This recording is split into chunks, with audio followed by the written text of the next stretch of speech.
ำเคลื่อนที่ในสมเด็จพระศรีนครินทราบรมราชชนนีนะฮะซึ่ง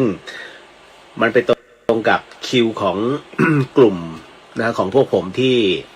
ต้องออกปฏิบัติหน้าที่ที่อำเภอแม่แจ่มนะฮะก็บ้านแม่สึกนะฮะเพราะฉะนั้นก็เลยต้องขออนุญาตหากมีคือตอนนี้ ที่ผมไปพักอ่ะมันเป็นพื้นที่ของจะบอกว่าเป็นของป่าไม้ก็คือป่าไม้กับอุทยานเนี่ยกรมอุทยานเขาแยกกันนะฮะเดี๋ยวบางคนจะเข้าใจผิดว่าอ๋ออันนี้คืออุทยานกับป่าไม้ที่เดียวกันไม่ใช่คนละหน่วยงานนะฮะป่าไม้ก็ส่วนป่าไม้ เพราะฉะนั้นเวลามีเรื่องราวของพื้นที่บุกรุกเข้าไปในเขตอุทยานคุณไปแจ้งป่าไม้ก็จะนิ่งๆเฉยๆแต่ถ้าคุณเข้าไปในเขตของป่าไม้เห็นการลักลอบป่าไม้ตัดไม้แล้วไปแจ้งเจ้าหน้าที่กรมอุทยานเขาก็เฉยๆ เขาจะเฉยๆคุณงงไหมฮะงงนะทุกคนก็จะงงมันเป็นอย่างนั้นจริงๆคือเขาแยกหน่วยงานแต่ว่า มันอยู่ในกลุ่มเดียวกันก็คืออยู่ในความรับผิดชอบของกรมป่าไม้นั่นแหละเพียงแต่เขาแยกกันชัดเจนนะฮะไม่ก้าวก่ายซึ่งกันและกันผมก็จะไปพักตรงนั้นน่ะนะฮะแต่คราวนี้ก็คือมันไม่มีสัญญาณโทรศัพท์คือมีเนี่ยขีดถึง2 ขีดตอนที่ไปสำรวจมันขึ้นอยู่แค่2 ขีดแล้วก็ลดมันเหลือ1 ขีดนะฮะก็เลยมองว่าไม่น่ารอด แล้วล่าสุดในกลุ่มไลน์ของกลุ่มพวกผมอะนะฮะเขาบอกว่าพรุ่งนี้ก็จะมีหัวหน้าชุดนะฮะเข้าไปดูก่อนอันเป็นเหตุว่าเขาไม่อนุญาตแล้วนะฮะเหมือนกับว่ามีปัญหาในเรื่องของการแย่งที่พักกันนะฮะก็เลยอาจจะต้องมีการย้ายนะฮะย้ายที่พักเกิดขึ้นคือถ้าย้ายเข้าไปใช้คำว่าย้ายเข้านะฮะย้ายเข้าไปเนี่ยยิ่งลึกยิ่งไม่มีสัญญาณอันนี้จบแต่ถ้าย้ายออกมาอันนี้มีสัญญาณถ้ามีสัญญาณเนี่ยจะไลฟ์สดนะครับก็เลยอันนี้แจ้งให้ทราบไว้ก่อนนะฮะว่ามันอาจจะมีเหตุฉุกละหุกนิดนึงแต่ว่าก็จะพยายามจะชี้แจงนะฮะให้รับรู้ว่ามันจะมีอะไรเรื่องราวแบบนี้เกิดขึ้นนะครับก็6 ปีแล้วครับที่เข้ามาอยู่ในส่วนของมูลนิธิพอสว6-7 ปี58นะ58 59 60 61 62 63 64 7 ปีนะฮะปีนี้65 8 ปีนั่นแหละครับก็ได้เห็นอะไรมากมายนะครับแล้วก็การทำงานของหน่วยทันตกรรมเคลื่อนที่นะฮะผมเองเนี่ยก็พยายามหาโอกาส ไปทำฟันที่หน่วยพอสวอยู่เรื่อยๆไม่คือ ยอดเขาต่อวันเนี่ย200 คนนะฮะ5 วันก็ 1,000 คนคือต้องให้ได้นะฮะถ้าไม่ได้ก็ถ้าใครขาดแล้วเจ้าหน้าที่คนใดอยากจะทำก็ทำให้แล้วอุปกรณ์ก็คือโรงพยาบาลชั้น 1เลยฮะนั่นคือที่มูลนิธิท่านเรียกว่าเนี่ยในความอุปถัมภ์นะฮะของสมเด็จย่าท่านมูลนิธิสมเด็จย่าท่านนะฮะไปนี้เหมือนโรงพยาบาลชั้น 1แล้วมีทั้งหมดด้วยกัน6 เตียงนั่นแหละครับก็มีทั้งเคลือบฟลูออไรด์นะฮะขูดหินปูนถอนเอ็กซเรย์ว่าครอบไม่มีนะฮะเรื่องของการครอบฟันนั้นไม่มีนะฮะ เพราะฉะนั้นเนี่ยทั้งหมดทั้งมวลนะถึงได้บอกว่าเราไปช่วยพี่น้องประชาชนแล้วก็รวมถึงชาวบ้านก็จะเห็นพื้นที่ที่ค่อนข้างจะทุรกันดารพอสมควรนะเพราะว่าที่เราไปแต่ละพื้นที่เนี่ยไม่มีไฟ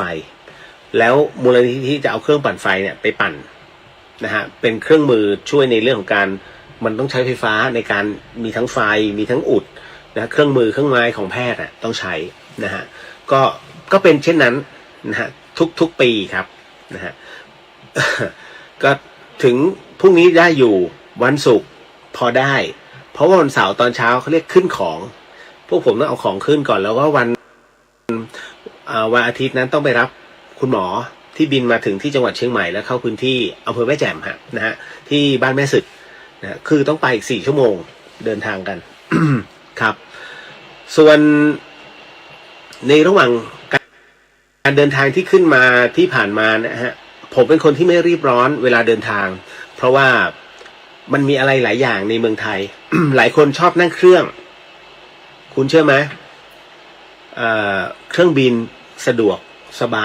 บายดี แต่เสี่ยง เขานั่งไกลแล้วเราแต่ว่าเราอยู่ท้ายๆไงนะฮะแต่ผมก็บอกผมก็อัดทุกอย่างทั้งสเปรย์ที่คอแล้วก็สเปรย์จมูกแล้วก็แมสอีกนะฮะทุกสิ่งอันแอลกอฮอล์เตรียมพร้อมก็ชุดที่ไปเนี่ยปรากฏว่ามีติด4 คนหมายถึงว่าบนเครื่องนะฮะแล้วลงมาผมเองต้องอยู่นิ่งๆเนี่ย3 วันเพื่อดูตัวเองก่อนแล้วมันขาดความมั่นใจคุณนะคือเราก็อยากจะผ่านซีซั่นนี้ให้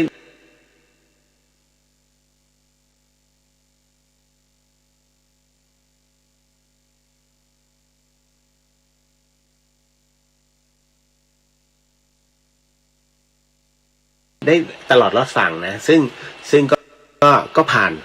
เรื่อยๆเพราะว่าเราก็เซฟพอสมควร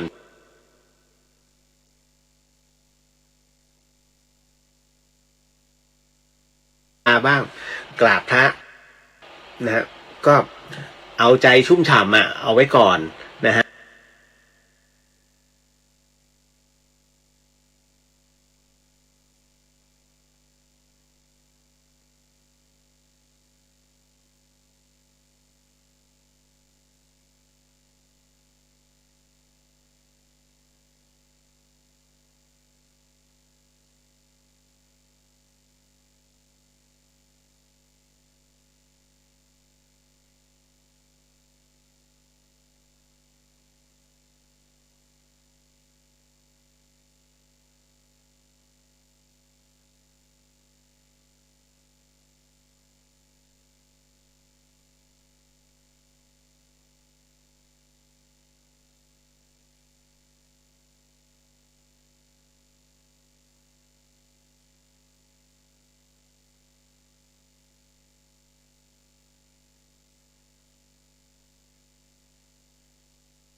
ก็มาพิจารณาย้อนหลังก็ปรากฏครั้งหนึ่งนานมาแล้วฮะก็ในช่วงก่อนสมัยก่อนนู้นเนี่ยโป่งขามของบ้านเรานี่แหละอำเภอเถินเนี่ยนะฮะถือได้ว่าเป็นอัญมณีนะฮะที่เรียกว่าขึ้นมาเนี่ยลองจากเพชรนะแล้วก็สูสีกับทับทิมสยามของเมืองจันทร์นะเพราะว่าโป่งขามพอเวลาเจียออกมาใสแล้วสวยเนี่ยนะฮะมันทรงคุณค่ามากแล้วมันมีพลังธรรมชาติปรากฏว่าเขาก็เอามาให้อาจารย์ละวีดูอาจารย์ละวีบอกนะก็ให้สัมภาษณ์นะฮะนักข่าวไปสัมภาษณ์อาจารย์ละวีโอ้โป่งขามมันก็คือหินสกปรกชนิดหนึ่งเท่านั้นแหละยอดโป่งขามที่เคยได้เป็นแสนนะฮะต่อร้านต่อ1 ร้านเนี่ย1 ร้านค้าเนี่ยยอดเคยเป็นตกหวบเลยครับเหลือไม่กี่ร้อยบาทนะนั่นจึงเป็นเหตุให้บุพกรรมตรงนั้นนั่นเองนะที่ทำให้หลวงพี่ถึงได้บอกมีหน้าทำเท่าไหร่ถึงไม่ได้ เพราะเขาเรียกไปตัดรอนนะครับเป็นช่วงของการตัดรอนเรียกอาชีพสัมมาอาชีวะเนี่ยของเขานะฮะแล้วก็รวมไปถึงไปด้อยค่าโป่งขามนะฮะแล้วปัจจุบันนี้โป่งขามก็ค่อยๆคือค่อยๆหายไปแล้วมันมาบูมอยู่พักหนึ่งนะฮะซึ่งตอนเนี้ย ผมเองก็เข้าไปดูที่มาที่ไปของโป่งขามกันนะว่าแก้วโป่งขามนั้นประมาณไหนอะไรยังไงนะก็พอไปถึงนะฮะเป็นวิสาหกิจชุมชนเนี่ยโอ้โหคุณผมถึงได้รู้ว่าทำไมนักเล่นแร่แปรธาตุที่เป็นธรรมชาติจริงๆเนี่ยเขาถึงได้ชอบและสนใจแสดงว่าหลายๆท่านเนี่ยที่ชอบในเรื่องของหินนะฮะซึ่งเป็นพลังธรรมชาติจริงๆเนี่ยเขาน่าจะ สัมผัสอะไรได้บางอย่าง เพราะว่าพอผมไปเนี่ยแล้วก็ไปจับโป่งขามมาดูนะฮะแล้วก็เป็นแล้วรูปแบบของหินโป่งขามที่ยังไม่ได้ผ่านการเจียนะคือคุณไม่รู้หรอกเอาจริงนะอย่างเราเนี่ยถ้าเดินไปปุ๊บเนี่ยแล้วเห็นสมมุติว่าหินที่มันโผล่มาเนี่ยโป่งขามแต่คุณจะมองว่าอ๋อมันก็คือไอหินอ่อนที่เขาระเบิดหินกันแล้วก็เอามาถมแบบนั้นจริงๆนะคุณผมก็เฮ้ยผมคุยกับคุณลุงเอาจริงนะผมดูไม่ออกถ้าเอาไปวางเนี่ยผมก็นึกว่าไอ้มันก็คือหินที่มาประดับสวนนะฮะหรือว่าเทคุณลุงก็ขำแล้วคุณลุงก็เลยบอกผมก็เลยถามคุณลุงแล้วพอจะมีวิธีดูไหมไอ้โป่งขามในหินโป่งขามเนี่ยว่ามันดูยังไงคุณลุงบอกตอบลำบากเพราะว่า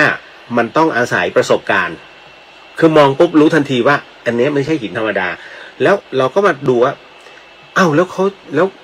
วเราจะรู้ได้ยังไงว่าอ๋อมันต้องเจียมุมเสร็จปุ๊บขัดให้มันแล้วจะรู้ปรากฏว่าเห็นนี่อันที่ขัดมันแล้วโอ้โหคุณเอ้ยสวยมากนะฮะเข้าใจแล้วว่าทำไมจึงอย่างไหมทองไงฮะอย่างแก้วขนเหล็กอย่างเงี้ยฮะมันมีพลังของมันนะฮะก็พอดีว่าคุณป้าแกใจดีก็ให้ผมมาชุดหนึ่งแล้วก็ผมก็ซื้อเป็นกำไลเนี่ยเอาไว้อันหนึ่งแต่ว่ายังไม่ได้ล้างเดี๋ยวต้องล้างก่อนนะฮะคือลองใส่มา2 วันแล้วพอจะรับรู้ว่าเราสัมผัสบางอย่างได้นะก็ถือว่าโอเค นะนั่นแหละฮะแล้วก็จากนั้นได้หลงเข้าไปที่วัดป่าแห่งหนึ่งนะฮะก็เป็นวัดในเครือของสมเด็จพระสังฆราชแล้วมารู้ว่าเป็นวัดของผมจำชื่อท่านไม่ได้นะแต่ท่านมรณภาพไปแล้วแต่ท่านเป็นศิษย์ของหลวงปู่แหวนสุจินโนเนี่ยชอบมากแล้วสวยมากเข้าไปลึกมากนะฮะแต่สวยจริงๆที่ท่านเห็นผมโพสเนี่ยวันนี้ฮะเป็นรูปพระพุทธเจ้าอันนั้นเป็นภาพเขียนสีจากผนังถ้ำนะฮะซึ่งยังไม่ได้เฉลยนะแต่ว่าให้เห็นเป็นรูปอันนั้นคือเขียนสีจริงๆเขียนกับผนังถ้าสมมุติว่าผ่านไปอีกสักประมาณ1,000 ปีสมมติผ่านไปอีก1,000 ปีภาพเนี้ยมันจะกลายเป็นภาพเขียนสีบนผนังแบบนั้นเลยฮะแต่ผมไม่กล้าจับว่าเขาใช้สีอะไรนะแต่ดูแล้วเฮ้ยสวยมากแล้ววาดแบบเป็นเรื่องเป็นราวเหมือนกับในอุโบสถนะเหมือนผนังอุโบสถทั่วไปแต่อันนี้มันต่างกันตรงที่เป็นผนังถ้ำแท้ๆเลยสวยมากครับที่วัดแห่งนี้นะก็เลยชอบใจก็กะว่าเดี๋ยวถ้ามีโอกาสพาคณะไปเนี่ยก็จะพาไปกราบนะที่นี่ด้วยนะฮะโอ้สวยมากแล้วค่อยๆขับขึ้นมาที่จังหวัดเชียงใหม่ครับก็ทำบุญกันมาเรื่อยๆฮะเรื่องของเรื่องมันเป็นอะไรที่มันมีความสุขนะคุณหลายคนบอกพี่เลี้ยวเดี๋ยวก็ต้องทำบุญเอาเงินจากที่ไหนบอกตามตรงนะฮะผมก็ไม่รู้เอาเงินมาจากที่ไหน นะคืออย่างนี้ของฟรีไม่มีในโลก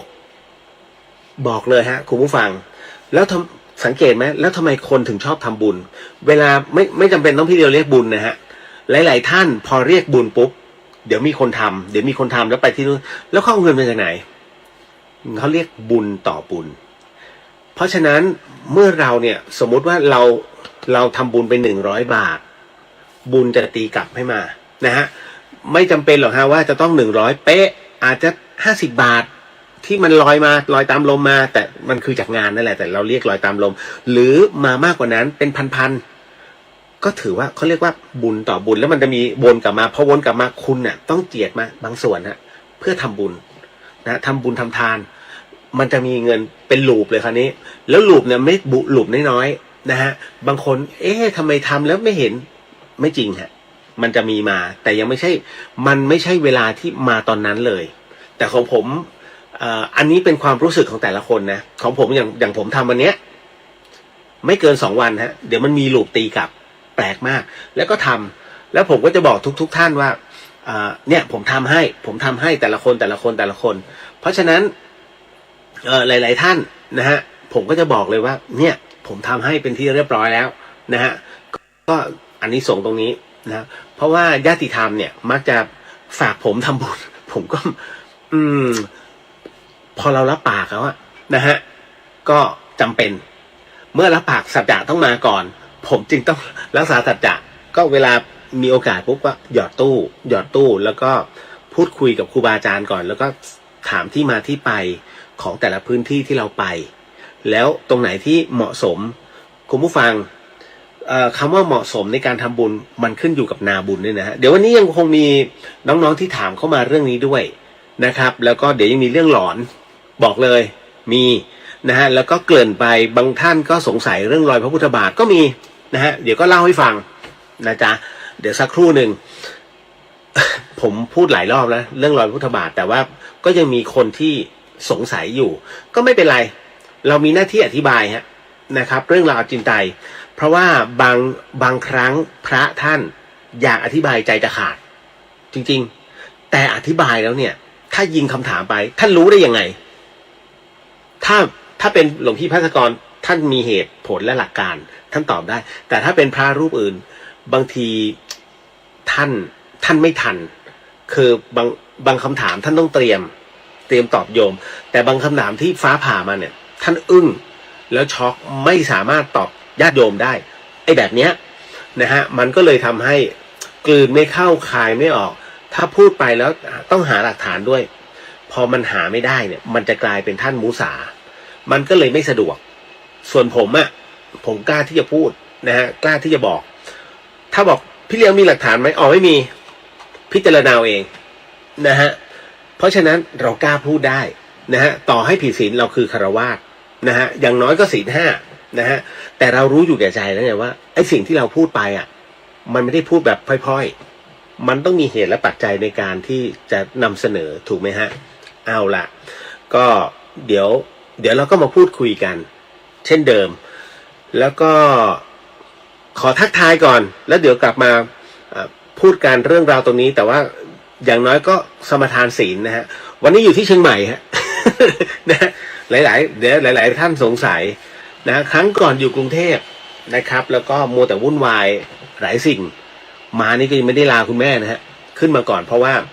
ผมกลัวไม่ทันมันจะต้องเตรียมอะไรหลายอย่างนะเพื่อที่ต้องออกเดินทางเข้าสู่พื้นที่พสวนะฮะก็ มันต้องมีนะมันต้องมีแบบประมาณรูปแบบของการเสียสละที่มันแตกต่างกันไปนะฮะแล้วเราก็ทำตรงนี้ขึ้นมาหลายๆคนก็ตำหนิก็มีคือคุณใครที่ไม่เคยถูกคนตำหนิเนี่ยถือว่าคุณเป็นคนที่มีแต้มบุญสูงมากนะฮะแม้แต่พระพุทธเจ้ายังโดน ถ้าคุณไม่โดนคุณเป็นคนที่มีแต้มบุญโคตรสูง จริงๆนะฮะไม่เคยถูกคนนินทาไม่เคยถูกคนกล่าวลับหลังไม่เคยถูกด่าว่านะฮะทุกคนโดนหมดเพียงแต่ว่าเราใส่ใจตรงนั้นหรือเปล่าแค่นั้นฮะมองแค่เสียงลมที่มากระทบหูด้านซ้ายออกทะลุหูด้านขวาจบนะฮะเพราะฉะนั้นไม่ต้องใส่ใจเพียงแต่ว่าเรารับรู้ว่ามันเป็นบทเรียนในการพิจารณาว่าบุคคลคนนี้คบได้แต่ผิวเผินไม่ควรคบให้ลึกซึ้งเพราะเมื่อไหร่ก็ตามที่ลึกซึ้งปุ๊บนะฮะเราจะโดนอยู่เรื่อยๆคุณไม่ต้องเอาความลับของตัวเองไประบายให้ใครฟังหรอกให้ระบายลงไปเป็นตัวหนังสือวิธีการนะฮะที่คุณจะเซฟตัวเองไม่ให้เอาความลับของคุณไปขายใครต่อใครนะก็คือเอาหนังสือสมุดเปล่าๆขึ้นมาเล่มหนึ่งอะไรก็ตามที่คุณไปประสบพบเจอมาแล้วก็อัดอั้นตันใจให้คุณเขียนลงไปการเขียนลงไปเป็นการเป็นเรื่องของการระบายอารมณ์อยากเขียนด่าอะไรเขียนออกไปคำหยาบคายแค่ไหนอยากจะเขียนออกไปพอเขียนเสร็จปุ๊บปิดคุณจะมีพอหลังจากที่คุณจบตัวสุดท้ายแล้วก็ปิดเล่มนะฮะนั่นคือคุณจะมีความรู้สึกอย่างหนึ่งว่าเริ่มโล่งใจแล้วทำอะไรแล้วเริ่มคล่องแล้วหลังจากนั้นนะฮะจงเอามันกลับมาอ่านอีกรอบหนึ่งอย่าขี้เกียจนะถ้าคุณขี้เกียจคุณจะติดอยู่ในใจในเรื่องบางเรื่องนะฮะแต่ถ้าคุณเอาไอ้ที่คุณเขียนลงไปเนี่ยอัดอั้นตันใจแล้วเขียนด่าไอ้คนนั้นอีคนนี้เปิดมาอีกรอบหนึ่งปุ๊บอ่านให้จบสิ่งหนึ่งที่คุณจะได้รับ บทเรียนนะตรงนั้นก็คือทำไมเราต้องไปว่าเขาวะแล้วทำไมเราจึงไม่ทำแบบนี้มันจะมีสองประเด็นคือตำหนิตัวเองว่าเฮ้ยจริงๆมันมีทางออกนะฮะแต่ตอนนั้นมันคิดไม่ได้เพราะว่าจิตมันปิดคุณไม่สามารถจะคิดได้เลยนะฮะคิดอย่างเดียวว่าจะต้องทำร้ายมันจะต้องให้ความสะใจเกิดขึ้นเหมือนที่เป็นข่าวๆอ่ะนั่นคือการขาดสติแต่พอได้คุณมาพิจารณาในตัวหนังสือเสร็จปุ๊บเนี่ยคุณจะรู้หนทางพอรู้หนทางเสร็จปุ๊บมันมีประโยชน์ยังไงเหมือนคุณทำบัญชีรายรับรายจ่ายบัญชีครัวเรือนนะฮะมันมีประโยชน์ไงก็กูจ่ายไปแล้วอ่ะ ถูกไหมฮะแต่มันเราจะรู้ว่าอ๋ออันนี้เราจ่ายอันนี้เราเสียไปแค่ไหนอันนี้เราได้กลับมาแค่ไหนเพราะฉะนั้น เหมือนกันคล้ายๆบัญชีแต่มันเป็นบัญชีความรู้สึกพอคุณทำไปเสร็จปุ๊บเนี่ยพอพิจารณาเสร็จปุ๊บสิ่งที่คุณจะได้กลับมาคือบทเรียนนะฮะวิธีแก้แล้ววิธีการหลีกเลี่ยงครั้งต่อไปเนี่ยมันจะทำให้คุณเย็นลงแล้วก็เรียกได้ว่ามันมีหนทางเกิดขึ้นเขาเรียกปัญญาเกิดปัญญาขึ้นมาทันทีโดยฉับพลันนะฮะลองดูแล้วมันไม่กระทบใครความลับคุณก็ไม่ได้ไปอยู่ที่เขาคนนั้นนะทั้งที่รู้ว่าเมื่อใดก็ตามที่กูเล่าให้ฟังวันใดก็ตามวันดีคืนร้ายเป็นศัตรูกันเอาเราไปนินทาใส่การพูดออกไปหนึ่งคำซึ่งไม่ใช่ตัวเราคุณรู้ไหมเราพูดหนึ่งคำเขาพูด100 คำมันมาจากตรงไหนมันมาจากสิ่งที่เขาเอามาเสริมให้ดูมีเรื่องราวมีความสนุกมีความมันมีความชั่วร้ายมากสำหรับตัวเรา นะต้องใส่เพื่อให้ได้อรรถรสนี่คือเขาเรียกคำนินทาเก็ตนะครับเพราะฉะนั้นเนี่ยถึงได้บอกว่าอย่าหวังว่าคนนี้คือเพื่อนสนิทแล้วเราพูดได้ทุกเรื่องไม่ควรเลยฮะจงไว้ใจตัวเองผมคำนี้เรื่องราวแบบนี้ผู้ที่สอนผมก็คือผู้ที่สอนท่านนั่นแหละพระอาจารย์ภาสกรพระอาจารย์ภาสกรบอกว่ากูไม่ไว้ใจใคร ไม่เคยไว้ใจใครฮะอย่าไว้ใจใครนอกจากตัวเราเพราะบางครั้งตัวเราเองก็ยังไว้ใจไม่ได้ถูกไหมฮะจริงๆนะฮะตัวเราเองก็ไว้ใจตัวเองไม่ได้นอกจากคุณน่ะฝึกอยู่เรื่อยๆจนสามารถเข้าสู่อนาคามีขออภัยเข้าสู่โสดาบันการเป็นพระโสดาบันนั้นคือสิ่งต้องเปรี้ยแล้วนะฮะเพราะฉะนั้นถ้าปุถุชนน่ะมันเขาเรียกว่าผิดบ้างนะฮะแล้วก็สมาทานให้ต่อบ้างผิดบ้างต่อบ้างผิดบ้างต่อบ้างอะไรอย่างนี้เป็นต้นเพราะฉะนั้นเนี่ยนะฮะเอาให้ได้โสดาบันนั่นคือต่อให้กูตายก็ต้องรักษาศีลให้ได้นั่นแหละฮะถ้าคุณถึงขั้นนั้นโอเคไม่มีปัญหา นะเดี๋ยวก็หลังจากที่ทักทายกันก็สมาทานศีลแล้วก็มาต่อกันในเรื่องราวตรงนี้นะฮะวันนี้ก็คงยาวยันตี 1 นะฮะขออนุญาตนะครับนิดนึงคุณย่าสโหนสวัสดีครับสวัสดีครับคุณเรียวสวัสดีฮะหายเลยคุณย่าคิดถึงประมาณประมาณมิถุนาผมอาจจะลงไปนครอีกรอบหนึ่งคุณย่า นะคุณปฐมพรสวัสดีค่ะสวัสดีครับเจอราดสวัสดีครับพี่เลียวสวัสดีครับกุ๊บกิ๊บสวัสดีครับพี่เลียวคุณแม่ฝากสวัสดีด้วยนะคะอาทิตย์หน้าขอให้คณะพี่เลียวแล้วก็พี่เลียวเดินทางปลอดภัยราบรื่นนะคะมีคำถามค่ะถ้าศาสนาพุทธมีนรกสวรรค์แล้วคริสต์กับอิสลามกันล่ะคะมีนรกสวรรค์ไหมมีฮะ มีฮะพระอาจารย์ภาสกรนำภาพยนตร์เรื่องหนึ่งชื่อว่า What Dream May Come ตัวพระเอกตกลงไปในนรกนะฮะนรกของคริสต์เหมือนกันเหมือนกับของเราเหมือนกับที่วัดร่องขุนน่ะที่อาจารย์เฉลิมชัยทำมาตอนข้ามสะพานไปอุโบสถจะมีมือขึ้นมาจะมีเหมือนกับไขว่คว้าต้อนรับน้องใหม่วิญญาณใครที่ทำชั่วก็จะลูบลงไปนะฮะไปเป็นส่วนหนึ่งของมือนั่นคือขอบุญนะฮะเขามีหมดฮะนะทำดีก็ไปพระเจ้ามารับถูกไหมเหมือนกันถ้าทำชั่วลงนรกเขามีเหมือนกันนะฮะทั้งหมดผีก็มีเขาก็มีซาตานถูกไหมฮะการนับถือเนี่ยก็ของไทยก็นับถือผีของคริสต์เขาก็นับถือซาตานเห็นไหมมุสลิมเขาก็มีนะฮะ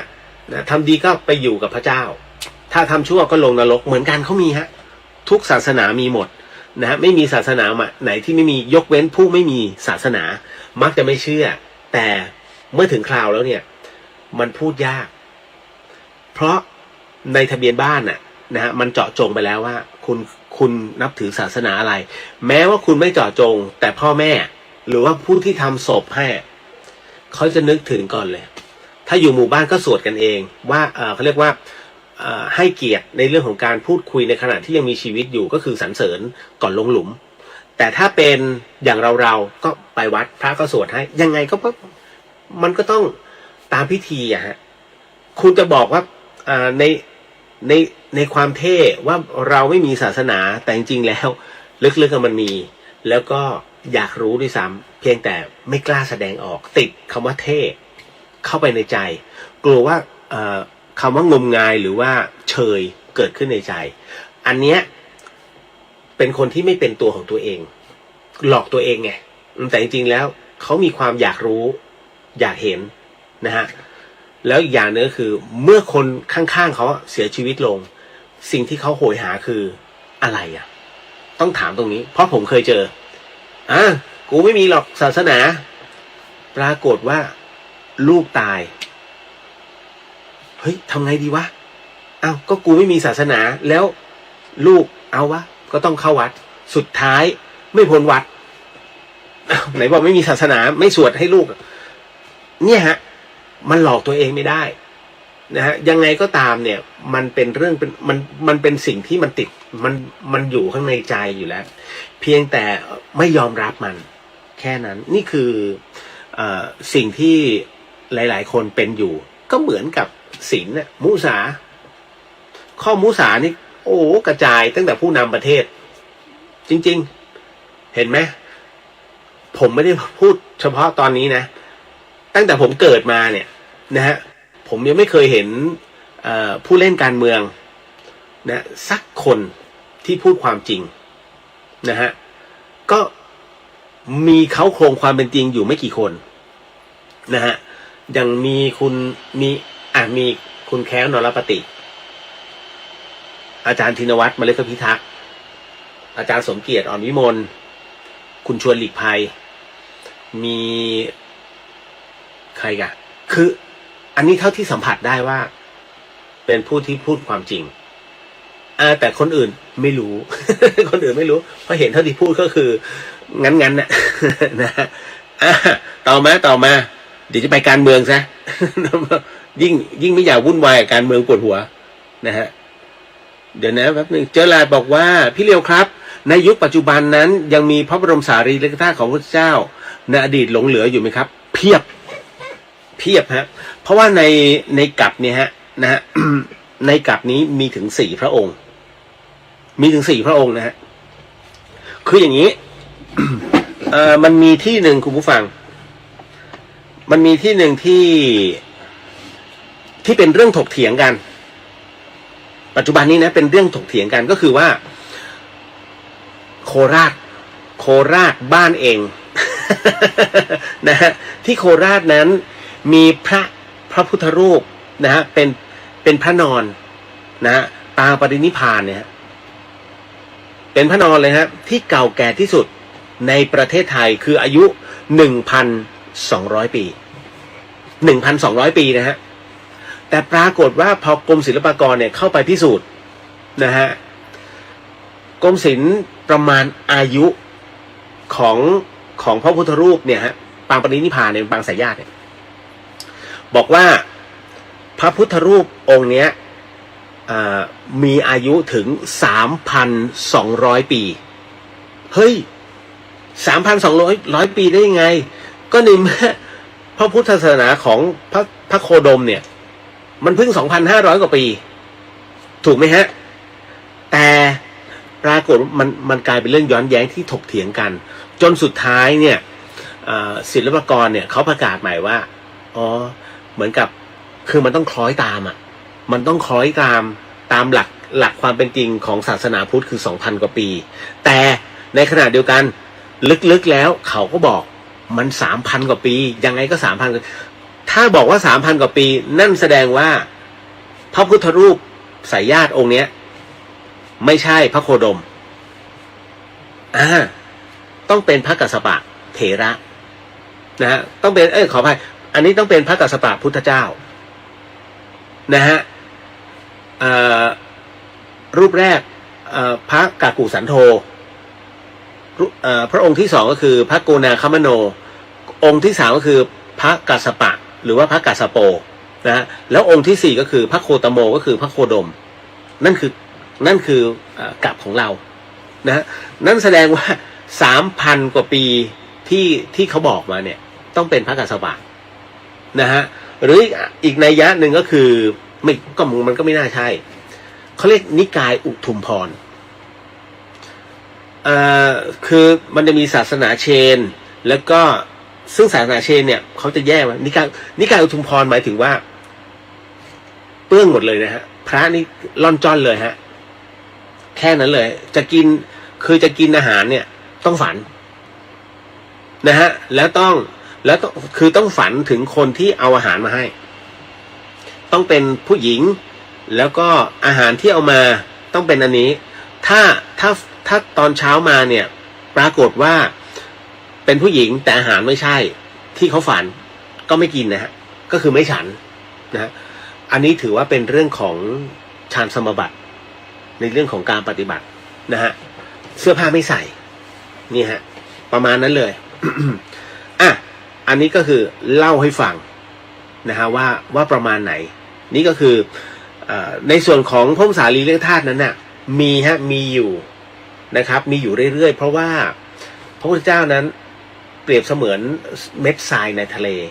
ที่เยอะมากนะฮะมีทั้งพระธาตุปาฏิหาริย์ก็มีพระสารีริกธาตุก็มีนะฮะโดยเฉพาะยิ่งมีทั้งพระเสโทนะฮะมีพระโลหิตนะรวมไปถึงอะไรหลายอย่างที่แปลสภาพมาเป็นพระธาตุทั้งหมดทั้งมวลแล้วแต่ว่า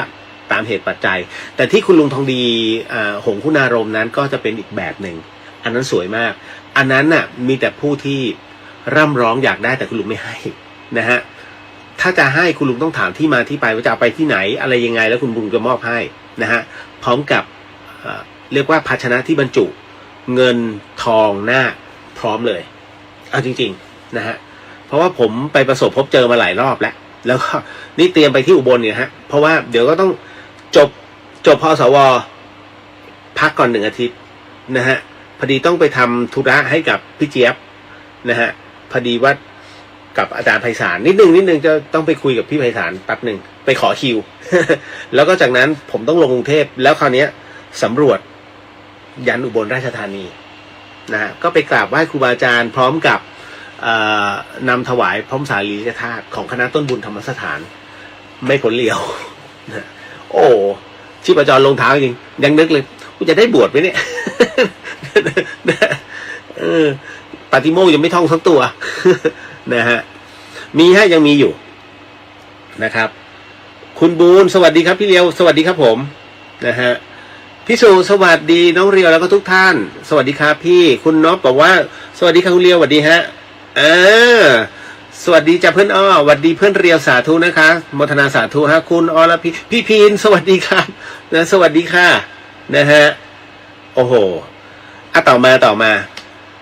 เครื่องนี้ไม่ต้องใช้เดี๋ยวคุณจีนชาเข้ามาใช่ไหม ผมเปลี่ยนแล้ว นะผมเปลี่ยนให้ใหญ่ขึ้นแล้วนะฮะ เพราะฉะนั้นแต่ตัวอักษรก็ยังเท่าเดิมนะแต่เพียงแต่ว่าเครื่องมันใหญ่ขึ้นแล้วก็ตัวอักษรก็แต่ก็ยังเห็นนะยังพอเห็นนะป้าแก้วสวัสดีค่ะคุณเดียวสวัสดีครับป้าแก้วขออภัยด้วยนะที่ไม่สามารถจะตีเข้าเมืองการได้เลยครับเพราะว่าผมต้องรีบขึ้นมานะฮะต่อมาคุณสวัสดีค่ะคุณเรียวสดใสพลังเต็มจริงจังจากต้นไม้ยาวๆในรูปที่โพสต์คืออะไรหรือคะเป็นไม้กลายเป็นหินฮะผมจำชื่อต้นไม้ไม่ได้แต่ว่าต้นมันมีทั้งหมดด้วยกัน8 จุดเฮ้ยผมก็สงสัยมากว่าเขาไปได้มายังไงเอาจริงๆแล้วคือเขาไปเจอได้อย่างไรจนกระทั่งผมไปเจอคุณลุงคนหนึ่งที่เขาขายของเก่าอยู่ริมทางเลย แล้วผมก็แวะแล้วผมก็ซื้อของแกมาเป็นไม้กลายเป็นหินนะผมกะว่าจะเอามาแกะพระพุทธรูปแล้วก็นำถวายวัดนะฮะก็คือหลวงปู่หลวงตาแต่ละที่ตามเหตุปัจจัยแต่ว่าเวลาผมถวายผมก็จะเจาะตรงเกศมาลานะฮะด้านบนนะฮะให้เปิดได้แล้วก็เอาพระสารีริกธาตุบรรจุลงไปแล้วก็นำถวายนะให้กับครูบาอาจารย์นะฮะก็เป็นอย่างนั้นนะฮะอันเนี้ยผมก็เลยซื้อมานะฮะขอซื้อไม้กลายเป็นหินจากแกมาแต่ไม่ใช่จากที่อุทยานนะไม่เกี่ยวนะตาย ผมไม่เอาของอุทยานมาติดคุก อันนี้เขาวางขายผมว่าเฮ้ยนี่ไม้กลายเป็นหินนี่แกก็บอกใช่นี่แหละนะแกก็เลยบอกเนี่ยเอาไปเนี่ย200โอเคก็เอามานะผมก็มองว่าคุ้มเพราะผมเคยแกะเอาไปให้ช่างแกะเนี่ยคือไอ้ไม้กลายเป็นหินเนี่ยไม่เท่าไหร่แต่แกะเนี่ยด้วยงานศิลปะแล้วต้องขัดมันขึ้นมาเนี่ยนะฮะมันต้องประณีตพอสมควรก็เอาการเหมือนกันฮะรู้สึกตอนนั้นแกะ8,500ถ้าจำไม่ผิดนะของสลาตอง 8,500ส่วนมากนะฮะแล้วก็นำถวายที่วัดบางขวางจังหวัดนนทบุรีแล้วก็ยังอยู่ในอุโบสถฮะถวายกับหลวงปู่ไปนะฮะนั่นแหละอันนั้นคือก็เลยซื้อมาก็กล่าวว่าเดี๋ยวถ้ามีเหตุที่จะต้องแกะสลักนะตรงเนี้ยผมก็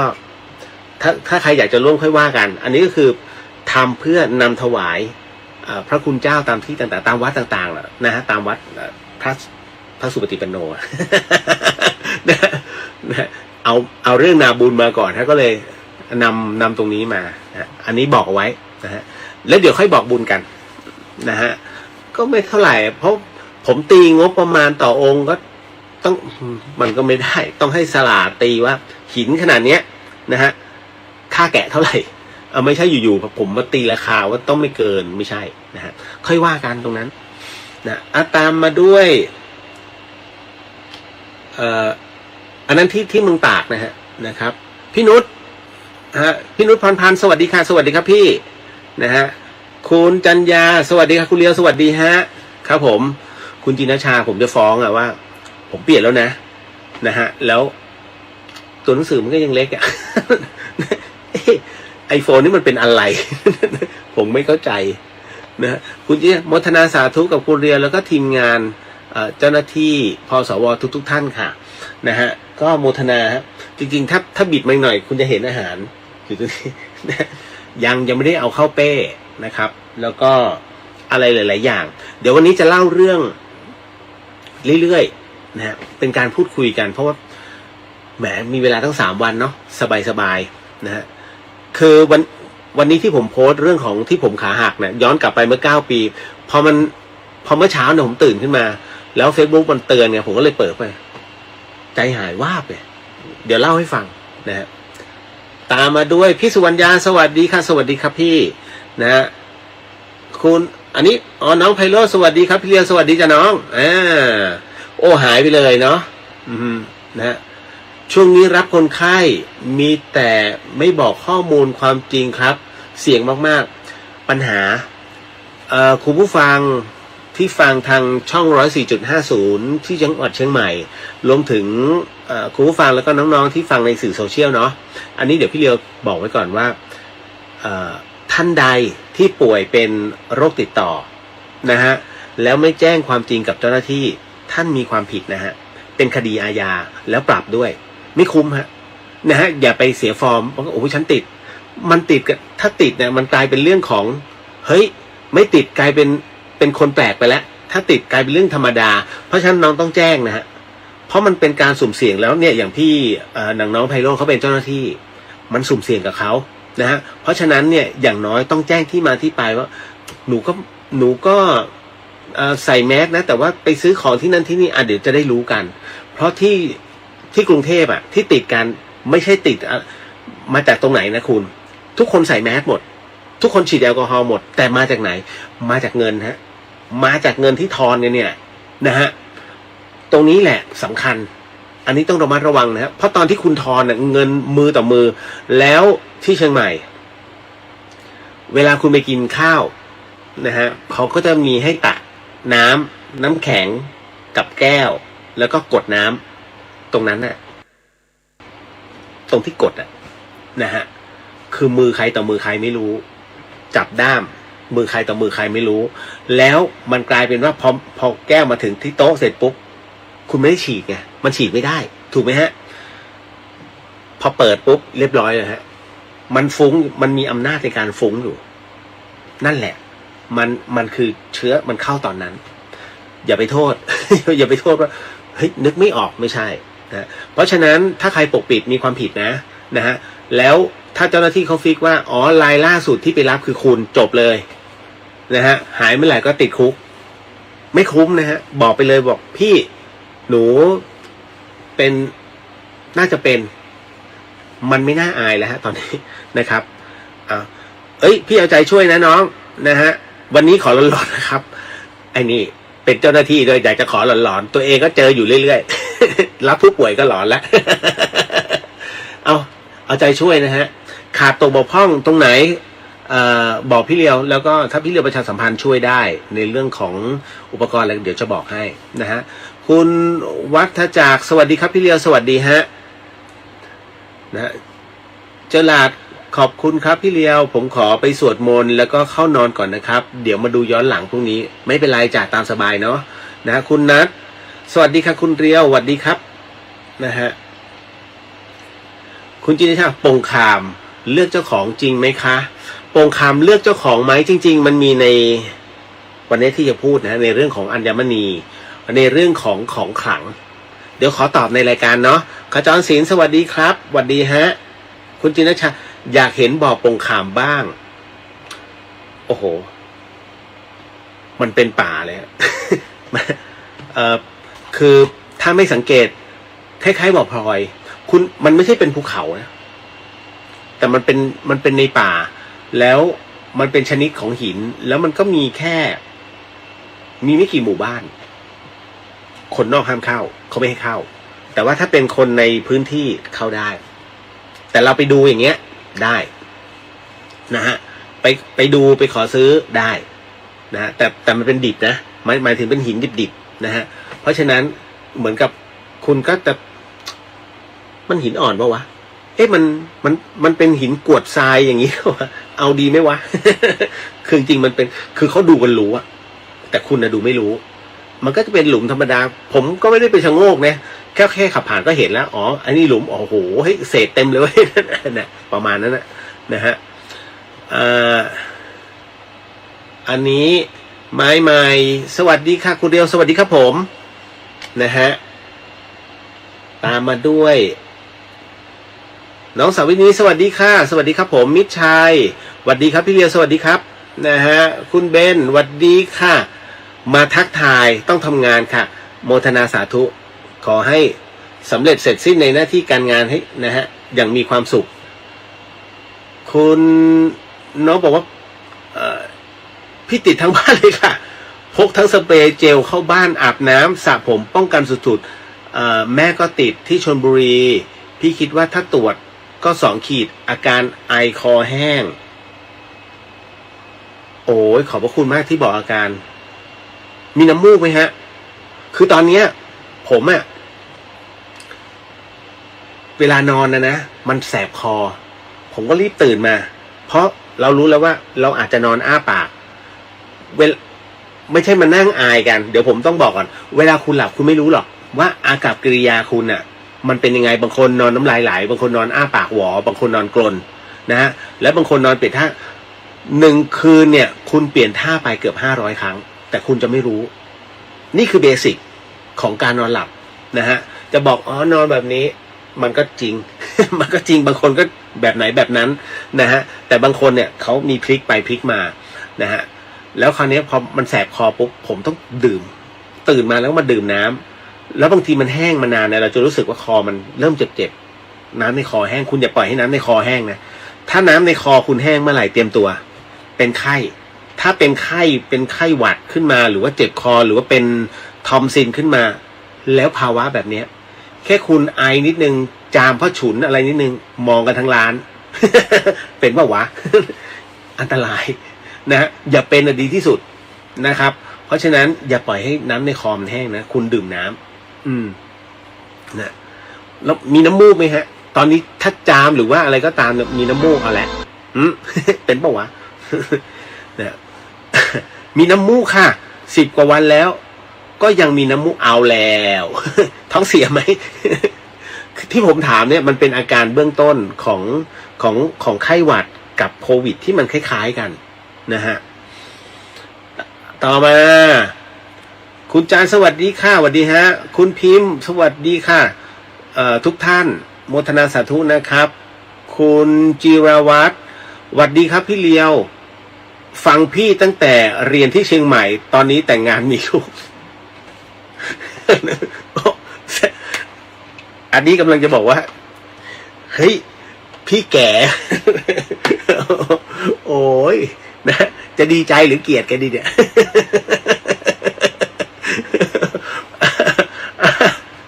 คุณจินชาวันนี้ดูโคนันแว่นขยายเลยนะคะ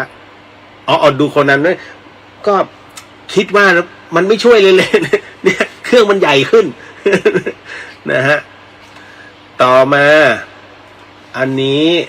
คุณอะไรเนี่ยฟิลเตอร์สวัสดีครับพี่เลียวสวัสดีครับผมนะฮะป้าแก้วอันนี้รอค่ะโอกาสไหนได้มาขอเป็นอาสาพาเที่ยวถ้ำสวยๆค่ะขอบพระคุณฮะจริงๆเมืองการนะผมไปตั้งตอนผมอยู่ม.3 พี่ชายผมอยู่เขื่อนท่าทุ่งนาแล้วก็ย้ายไปเขื่อนศรีผมเที่ยวคนเดียวนะตอนนั้นศรีสวัสดิ์เนี่ยปนเลย ถ้ำเอราวัณถ้ำพระธาตุตอนนั้นน่ะยังไม่ใช่มาสะดวกตอนนี้โอ้โหยังเป็นขี้ดินขี้เลนผมขี่มอเตอร์ไซค์ก็คว่ำ สมัยก่อนนะฮะแล้วก็จะไปศรีสวัสดิ์เขาเรียกสะพานหนึ่งไปโดนน้ำป่าตรงนั้นกับเพื่อน2 คนโอ้โหสุดๆนะฮะแล้วก็ถ้าไปเส้นของทองผาภูมิก็ไปตรงเส้นสังขารนะตรงน้ำตกผู้เยนะฮะก็น้ำตกผู้เยกังกะเวียมันจะอยู่ริมถนนอยู่แล้วไดช่องทองลิเจียไปยันลันตีอ่ะแม่น้ำลันตียังไปถึงกับหลวงพ่ออุตตมะตอนนั้น โอ้โหเมื่อก่อนผมชอบเที่ยวคนเดียวแล้วเมืองการเป็นอะไรที่ใกล้กรุงเทพไงโดดโรงเรียนหนีเที่ยวตั้งแต่งานสัปดาห์ข้ามแม่น้ำแควทุกวันที่25 พฤศจิกาเขาจะมีถึง5 ธันวาเป็นอย่างนี้ทุกปีแล้วมาพักหลังประมาณสัก10 ปีให้หลังมาเนี่ยมันมีโรงแรมเกิดขึ้นผมมองว่าไม่มีความขลังเพราะว่ามันเป็นป่าเมื่อก่อนมันเป็นป่าไงพอเซ็นทรัลไปสร้างโรงแรมปุ๊บผมบอกเรียบร้อยเสียธรรมชาติแล้วตอนนี้เพียบเลยมันกลายเป็นว่าเราไปสัมผัสอะไรไม่รู้อ่ะ นะมันไม่ใช่สงครามโลกครั้งที่2แต่มันคืออะไรสักอย่างหนึ่งอ่ะซึ่งมันไม่ใช่เพราะเราเคยเห็นในสมัยก่อนนะประทับใจตอนนั้นนะฮะมาแล้ว เอาเป็นว่าภาพชัดคุณเลียวดูดีจากกล้องนี้นะคะ ขอบพระคุณนะฮะ อุตส่าห์ให้กำลังใจนะฮะตามมาด้วย คุณจัญญาตอนนี้มีคนปกติมากค่ะรู้ว่าเป็นแต่เจ้าของบริษัทก็สั่งให้ปกปิดและไม่สนใจเป็นก่อนไปเที่ยวสงกรานต์จากนั้นเดินทางโอ้โหตายแล้วนะฮะยังมีบุคคลเช่นนี้ก็เข้าใจนะเขาก็ไม่อยากให้ธุรกิจเขาเสียหายแต่บางทีชีวิตมันต้องมาก่อนอะนั่งเครื่องกลับมาเป็นแน่นอนสั่งให้ทำงานตามปกติติดเกือบทุกคนค่ะโอ้ยนะฮะของคุณเดียวน่าจะมาจากฝุ่น PM หรือเปล่าคะเชียงใหม่อันดับ2ของโลกแล้วนะคะท่านอันดับ2ของโลกยังไม่ใช่เชียงใหม่ฮะจริงๆ เชียงใหม่ต้องอันดับ1 จริงๆมันห้ามไม่ได้เพราะว่าเชียงใหม่เดี๋ยวจะกลายเป็นเชียงใหม่ไม่น่าเที่ยวไม่ใช่นะฮะคืออย่างนี้ เชียงใหม่เนี่ยเป็นเมืองแอ่งกระทะต้องบอกก่อนว่าเวลาเขาเผาจากประเทศเพื่อนบ้านนะฮะหรือว่าอาจจะมาจากทางไม่ว่าจะเป็นเมียนมาเชียงรายแม่ฮ่องสอนลำปางขอบนอกทั้งหลายของเชียงใหม่นะฮะเวลาลมมันหวนมันตีย้อนเข้ามาเนี่ยมันตีเข้ามานะฮะมันจะเป็นแอ่งเป็นเคิร์ฟเพราะเชียงใหม่เป็นแอ่งอยู่แล้วเวลาหน้าหนาวเชียงใหม่หนาวมากเวลาหน้าร้อนเชียงใหม่ไม่ค่อยร้อนเท่าไหร่ ไม่ร้อนนะแต่รอบนอกเนี่ยจะร้อนมากเชียงใหม่เนี่ยร้อนแต่ไม่เหนอะแต่กรุงเทพร้อนแล้วเหนอะเพราะโรงงานเยอะนะ แล้วคราวนี้ก็คือว่าฝุ่นเนี่ยเวลามันกระจายมันไม่ใช่จะกระจายเพราะเชียงใหม่หรอกนะแต่เชียงใหม่เนี่ยด้วยมันเป็นแอ่งกระทะการที่ธาตุเวลามันไม่มีฝนตกอ่ะมันลอยฟุ้งอยู่นะฮะแล้วมันลอยนานแต่ถ้ามีฝนตกปุ๊บมันก็จะหายเนี่ยอย่างวัน2 วันนี้หายเพราะว่าฝนมันตกไงแต่ถ้ากรุงเทพพอๆกันฮะกรุงเทพก็พอกันมันลอยถ้าคุณขึ้นบินเนี่ยคุณจะเห็นชั้นบรรยากาศด้านบนสุดทำไมมันโปร่งวะ พอเริ่มลงมันหลัวๆนั่นแหละพอกันแต่เชียงใหม่มันหนาแน่นแค่ตรงนี้ฮะมันเป็น PM 2.5 จากการเผาแล้วห้ามไม่ได้เพราะเราแก้โจทย์ไม่ให้ชาวบ้านเผาพื้นที่ไม่ได้ก็เขามีพื้นที่ในการเพาะปลูกคุณจะให้เขาไปถอนมันใช้เงินสูงมากคุณแก้ไม่ได้ฮะเป็นปัญหาที่แก้ยากมากถามว่าแก้ได้ไหมมันต้องแก้ได้สักวันหนึ่งผมใช้คำว่าสักวันหนึ่งนะนั่นแหละต่อมาน้องไพโรจน์บอกขอบคุณครับพี่เลียวที่เป็นกระบอกเสียงให้กับเจ้าหน้าที่ครับคนไข้1 คนเจ้าหน้าที่ก็ต้องออกไปรับต่อหน่วยงาน4 คนถ้าคนไข้ไม่ยอมบอกจาก1กลายเป็น4แล้วอีก4ที่ไปรับคนไข้อีกเข้าใจเลยฮะเพราะว่าหลายคนที่ไปที่งานของป้าอุไรเนี่ยวัดบรมสถนเจ้าอาวาสวัดบรมสถนก็คือพระอาจารย์มหาอดิศักดิ์อันนั้นท่านก็ต้องสวม PPE บางครั้งแล้วก็สวดต่อหน้าศพที่เป็นโควิดนะแล้วก็เผานะฮะบางทีท่านก็ช่วยยกโลงเผาเลยนะฮะตอนนั้นก็ตอนนี้ก็เป็นอยู่แล้วก็เผาอันนั้นก็คือท่านก็ทางวัดก็ออกปัจจัยให้เพราะบางคนเขาไม่มีปัจจัยนะฮะในการก็แหมทำกินกันตอนนี้เครื่องจักรโอ้คุยกันหน้าดูโรงงานนี้สั่งเครื่องจักรโรงงานนี้สั่งเครื่องจักรแล้วคนล่ะเมื่อไหร่ก็ตามที่เครื่องจักรเข้ามา1 เครื่องคนตกงาน20 คนเห็นไหมฮะเนี่ยนี่คือสิ่งที่กระบวนการมันดูเหมือนจะดีนะแต่คิดลึกๆฮะคนตกงานคุณเชื่อเหอะมันจะมีข่าวปล้นทองย่องเบานะอะไรพวกเนี้ยทุกวันนอกจากกฎหมายไม่เด็ดขาดแล้วเนี่ยเรื่องปัญหาปากท้องมันเยอะนะฮะเข้าใจเนาะคุณย่าสโหนบอกว่าออกพอสวร่วมบริจาคด้วยได้ไหมคะลงใต้เดือนมิถุนาแวะเจอกัน มื้อ2 มื้อด้วยความยินดี คุณย่าพาไปทาน ติ่มซำอร่อย นะฮะ ได้ครับของพอสวนี่ก็มีฮะพอดีมีญาติธรรมก็ฝากปัจจัยเพื่อที่จะมาซื้อในเรื่องของผ้าอนามัยก็จริงมีอยู่แล้วก็เลยขอเขาเป็นซื้อพวกเครื่องยานะฮะเพราะที่นี่เขาก็พอเราซื้อเครื่องยาเนี่ยแล้วมอบให้ตามหมู่บ้านก็จะเป็นตู้เล็กๆนะฮะทั้งหมดด้วยกัน9 โรงเรียนนะฮะก็ผมไม่ได้เปิดเป็นการส่วนตัวนะอันนี้หมายถึงว่าก็รวบรวมกับพวกเพื่อนพี่ๆเขาในกลุ่มเนี่ยเรานี่แหละนะพอสวก็ไม่รู้ว่าได้หรือไม่ได้แค่ไหนหรือว่าไม่ได้ ผมก็ไม่รู้ยังไม่ได้ตามฮะเพิ่งถึงเมื่อวานดึกก็เลยโอ้ยผมมานั่งเนี่ยงงเลยนะเพราะขับรถจนจัดดีไหมจัด ไม่ต้องแล้วต้องขนของขึ้นไปให้พระอาจารย์ด้านบนพระอาจารย์ก็เลยถามเทปด้วยพระอาจารย์ เทปไม่ไหว นะฮะพอวันนี้ไหวไม่ไหวคุณดูเหอะลีลามันต่างกันถ้าวันไหนที่ผมไม่ไหวนะมันจะเหนื่อยตาจะปลือเพราะว่าวันนั้นเสียกำลังเยอะคือวันหนึ่งอ่ะมันจะมีอินบ็อกซ์เข้ามาแล้วก็ให้ผมช่ว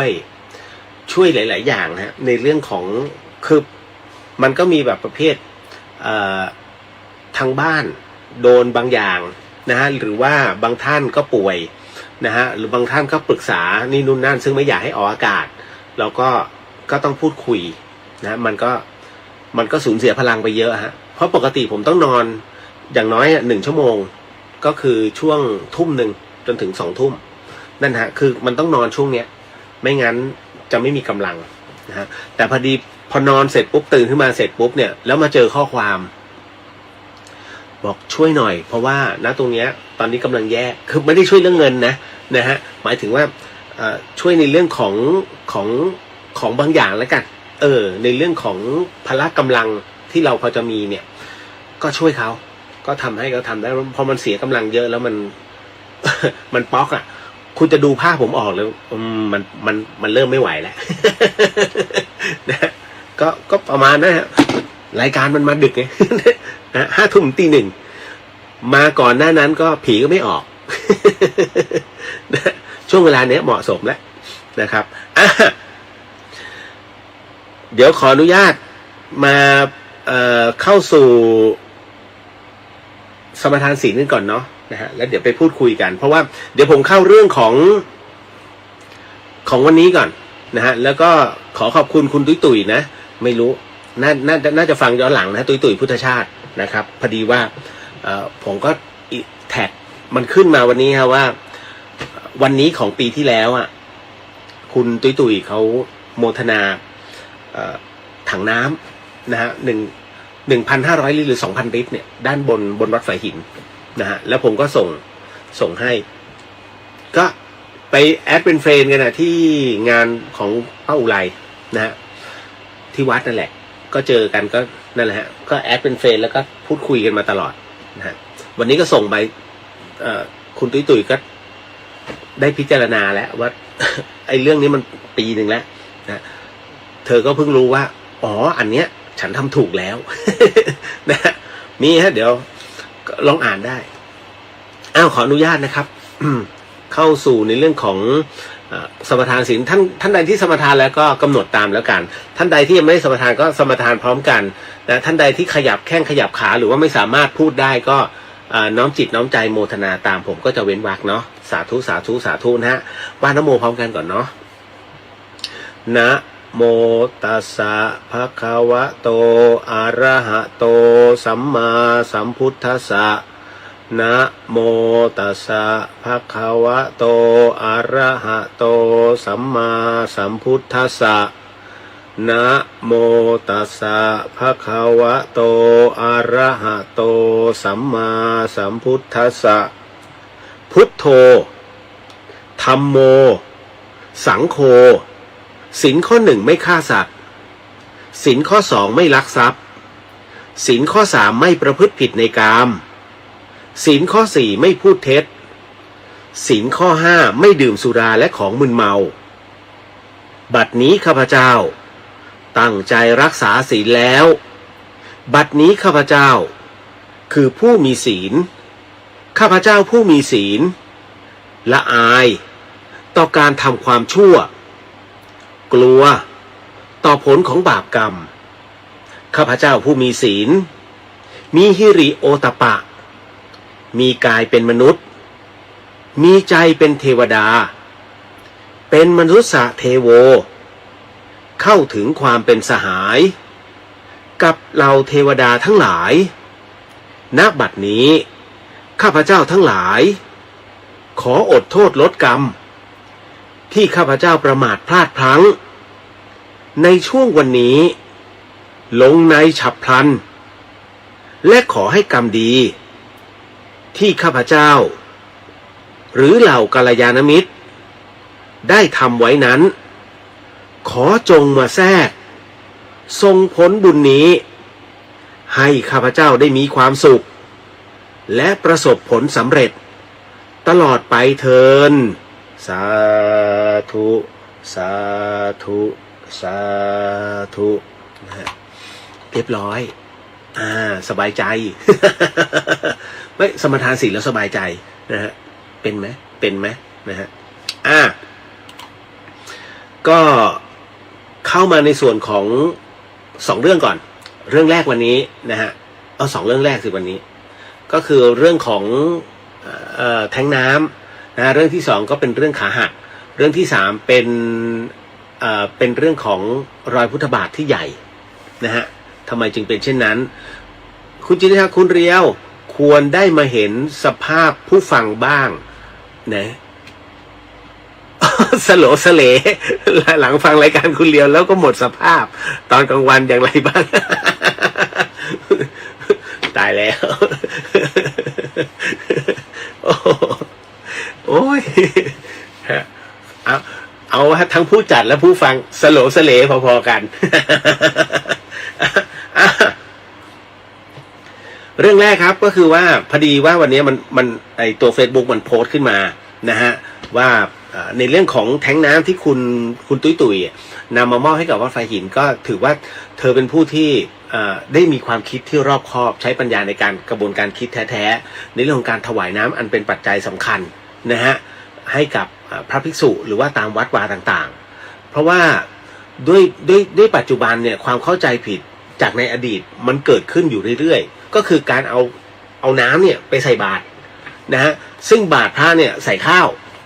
บาตรพระใส่ข้าวนะคุณแล้วก็ไม่ใส่กลับด้วยนะงงไหมบางคนไม่ใส่กลับแล้วพระจะกินอะไรวะ ฟังมันมีที่มาที่ไปคือพระพุทธเจ้าเนี่ยท่านมีพระบรมพุทธานุญาตนะให้บาตรพระนะฮะเป็นเครื่องประทังนะฮะเขาเรียกเป็นอุปกรณ์เพื่อให้ภิกษุนั้นนะฮะเป็นเครื่องประทังสำหรับภัตตาหารในแต่ละวันดังนั้นเนี่ยท่านจึงมีพระบรมพุทธานุญาตให้ใส่เฉพาะข้าวส่วนกับข้าวนั้นนะฮะเขาจะให้นำไปถวายที่วัดแต่เมื่อเราไม่สามารถไปที่วัดได้เขาจึงน้อมว่าให้ใส่ย่ามดังนั้นบางคนจึงติดว่าขี้เกียจนะฮะติดขี้เกียจอ๋อพระท่านให้พอรับข้าวเสร็จปุ๊บเอากับข้าวใส่บาตรต่อจริงๆเนี่ยพอเสร็จปุ๊บเนี่ยหลวงพี่ย่ามอยู่ตรงไหนเจ้าคะนะฮะพอถึงตรงเนี้ยอันนี้คือเป็นเหตุปัจจัยที่พระท่านพิจารณาว่าถ้าบอกว่า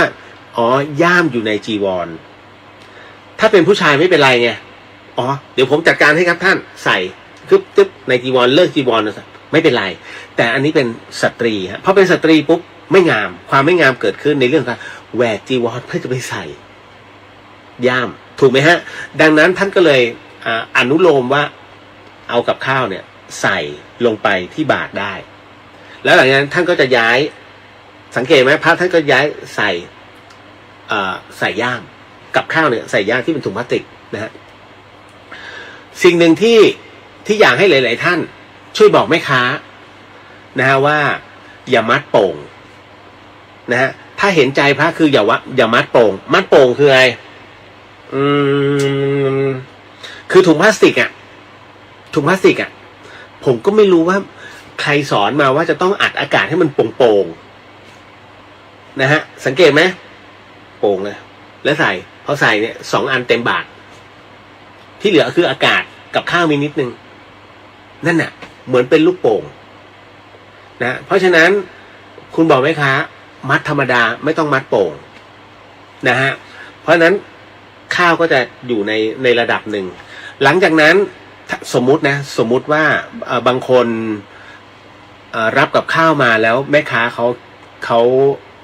ไม่ทำให้ก็ไม่เป็นไรนะฮะก็บอกหลวงพี่ท่านแล้วก็ถ้าอันไหนเป็นน้ำเนี่ยอันตรายแต่ถ้าอันไหนไม่ใช่เดี๋ยวท่านจะใช้จิกเพื่อให้เอาอากาศออกปุ๊บขึ้นมาแล้วก็มันก็จะยุบลงไปแต่ตรงนั้นถ้าท่านย้ายตรงเนี้ยไปใส่ในย่ามจะเลอะนะฮะแต่ต้องย้าย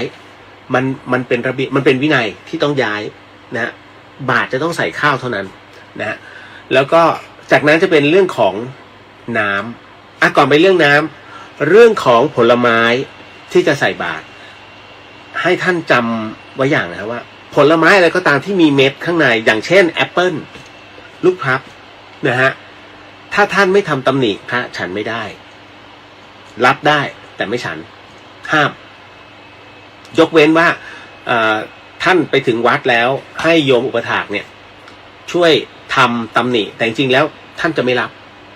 บแต่ประเคนแล้วฮะเพราะถือว่าอาบัติไม้ที่ลูกผลไม้ที่มีผลท่านต้องทำกัปปิยะหมายถึงว่าจะจิกจะปอกทำตำหนินะฮะต้มแล้วแต่นะเพื่อให้รู้ว่าผลไม้นั้นน่ะ นะเม็ดมันอ่ะไม่สามารถจะเจริญเติบโตได้นะให้ทำตำหนิไว้แม้กระทั่งเงาะนะ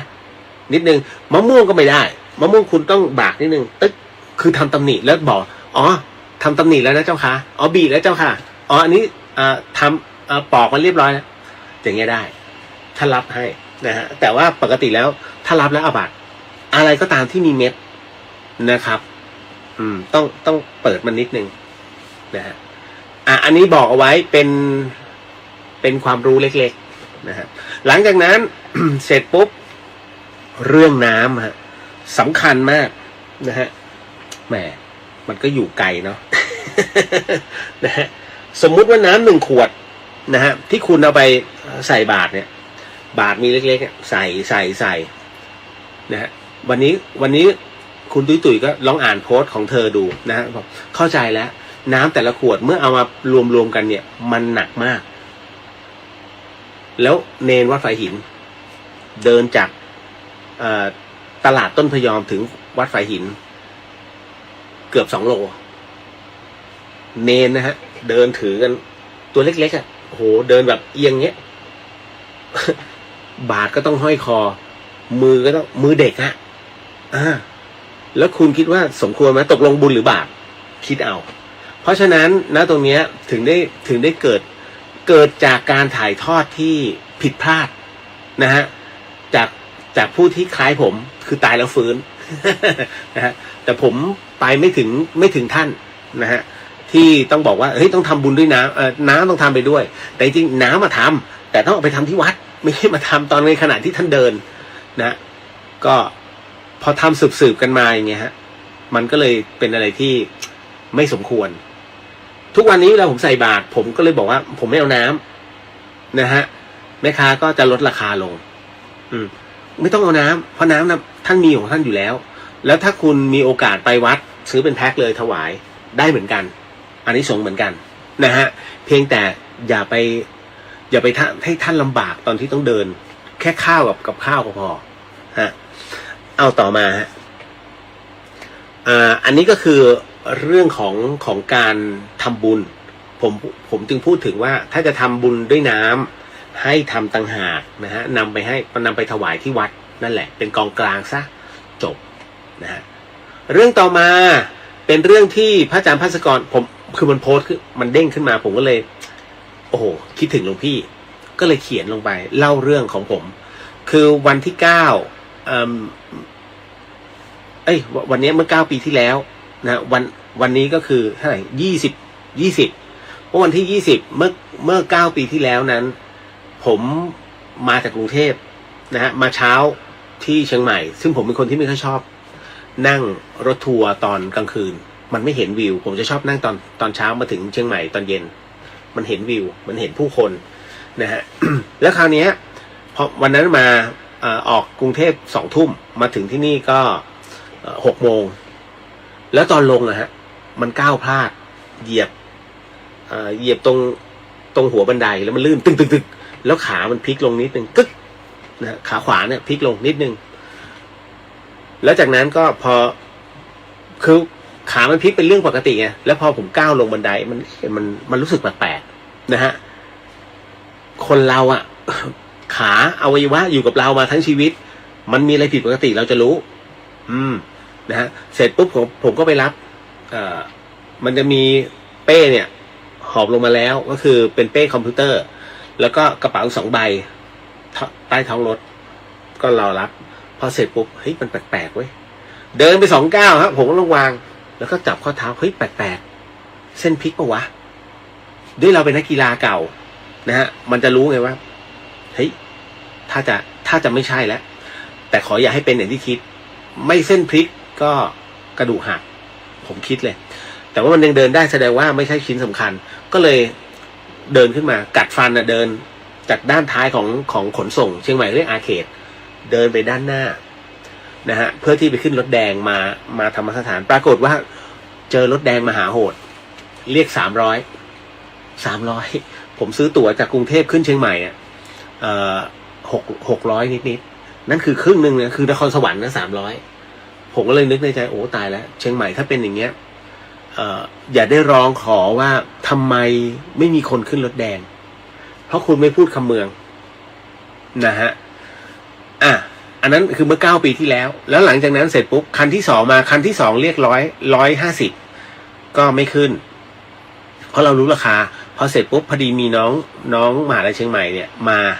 2 คนผมก็เลยอาศัยพ่วงเป็นคนที่3คือถ้ามีคนร่วมทางมาด้วยรถแดงเนี่ยนะฮะเขาจะคิดราคาถูกเพราะมันเป็นเส้นเดียวกันก็เลยได้ในราคา60 บาทครับโอเคเขาก็มาส่งผมที่หน้าธรรมสถานหลวงพี่กำลังรดน้ำต้นไม้ชี้ว่าไงคุณเลี้ยวผู้คุยกับผี นะแซวผมไงผมปกติผมก็จะสาธุครับหลวงพี่อะไรอย่างนี้เป็นต้นก็จะแย่ท่านกลับแต่วันนั้นน่ะไม่ใช่พอลงมาเสร็จปุ๊บหลวงพี่ท่านก็ฉีดรดน้ำต้นไม้อยู่ท่านคำจันทร์ตอนนั้นเป็นเนรก็คือเนรคำจันทร์ก็กำลังช่วยท่านตัดกิ่งไม้ไอเจ้าอีกคนหนึ่งก็เป็นมนุษย์เอ็กเมนนะฮะกำลังเดินไปเดินมาข้างหน้าธรรมสถานแล้วผมพอลงเสร็จปุ๊บพอรถไปผมก็หลวงพี่ครับตกรถตกรถแล้วมายืนตรงนี้ทำไม ยังแซวนะผมก็เดินกระเพกปึ๊กเท่านั้นนะฮะ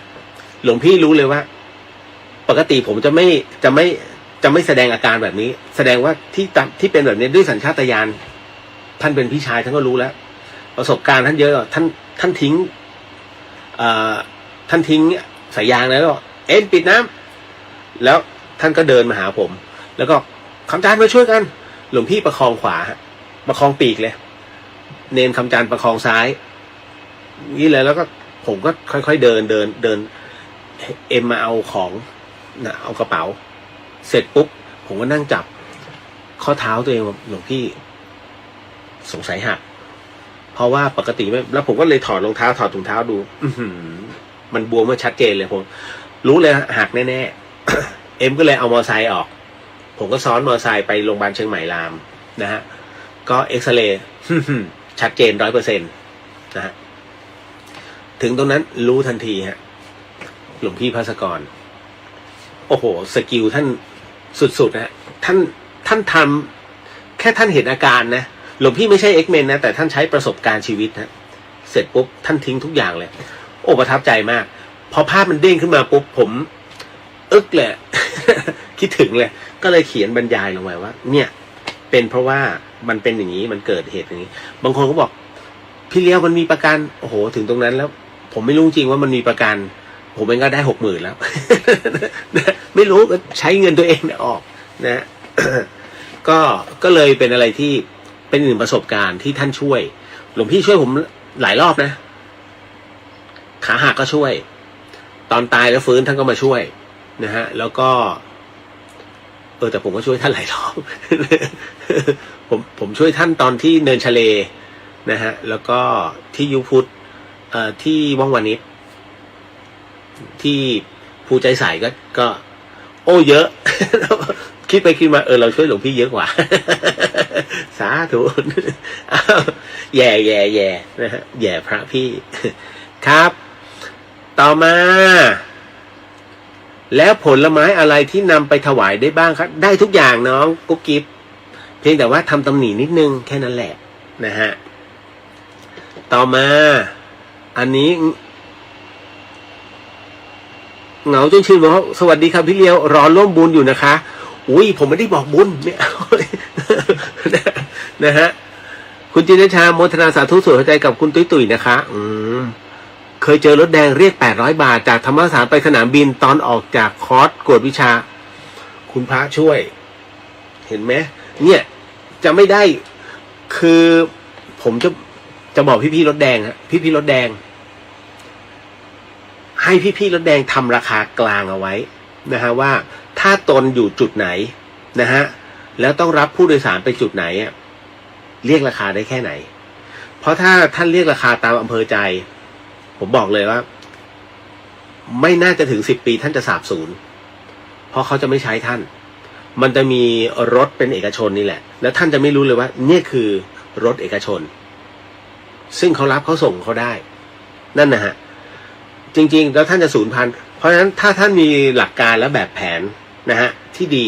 ว่าหากท่านอยู่จุดนี้และต้องท่านแล้วคนที่โดยสารเนี่ยแม็กซิมัมของคุณแค่เนี้ยนะฮะว่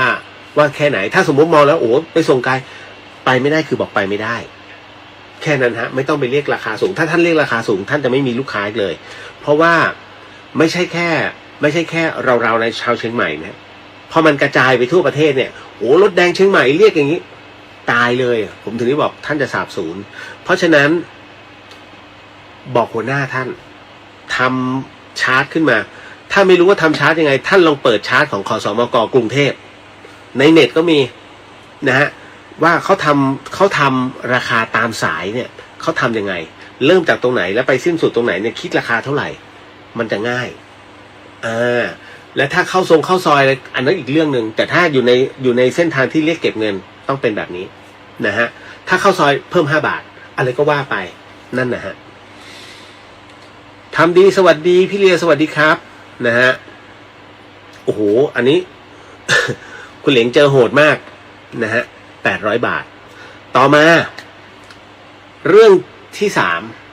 3มีหลายท่านสงสัยเรื่องของรอยพระพุทธบาทนะฮะว่าทำไมรอยพระพุทธบาทที่เราเจอกันจึงใหญ่มากนะครับเก็ตใช่ไหมฮะพอจะทราบนะไม่ว่าจะเป็นรอยพระพุทธบาทจังหวัดสระบุรีนะฮะรอยพระพุทธบาทแต่ละที่ยกเว้นรอยพระพุทธบาทจำลองอันนั้นอีกเรื่องนะคือถ้าสระบุรีเนี่ยจะมีที่พระฉายที่วัดพระฉายฮะด้านบนสุดอันนั้นก็เป็นรอยพุทธบาทนะฮะแล้วก็ที่เดี๋ยวนะผมไม่แน่ใจว่าที่สกลนครหรือว่าน่าจะเป็นสกลนครภูพานสกลนครก็คืออันนั้นพระบาทน้ำทิพย์ส่วนหนึ่งไม่กำลังคิดถึงอีกที่หนึ่งผมจะไม่แน่ใจว่าอันนี้หรือว่ากาฬสินธุ์แต่พระบาทน้ำทิพย์อยู่สกลนครอันนั้นพระพุทธบาท7 รอยจริงๆนะฮะเป็นการก้าวย่างของรอยพระบาทแล้วก็พระพุทธบาท4 รอยที่แม่ริมนะฮะอันนี้ก็คือที่ผมพูดเนี่ยหมายถึงว่ามีความมั่นใจว่าเป็นรอยพระพุทธบาทแท้นะฮะแล้วก็ที่ชัยภูมิก็เป็นรอยพุทธบาทแต่อันนั้นเป็นรอยพระพุทธบาทอันนั้นก็4 รอย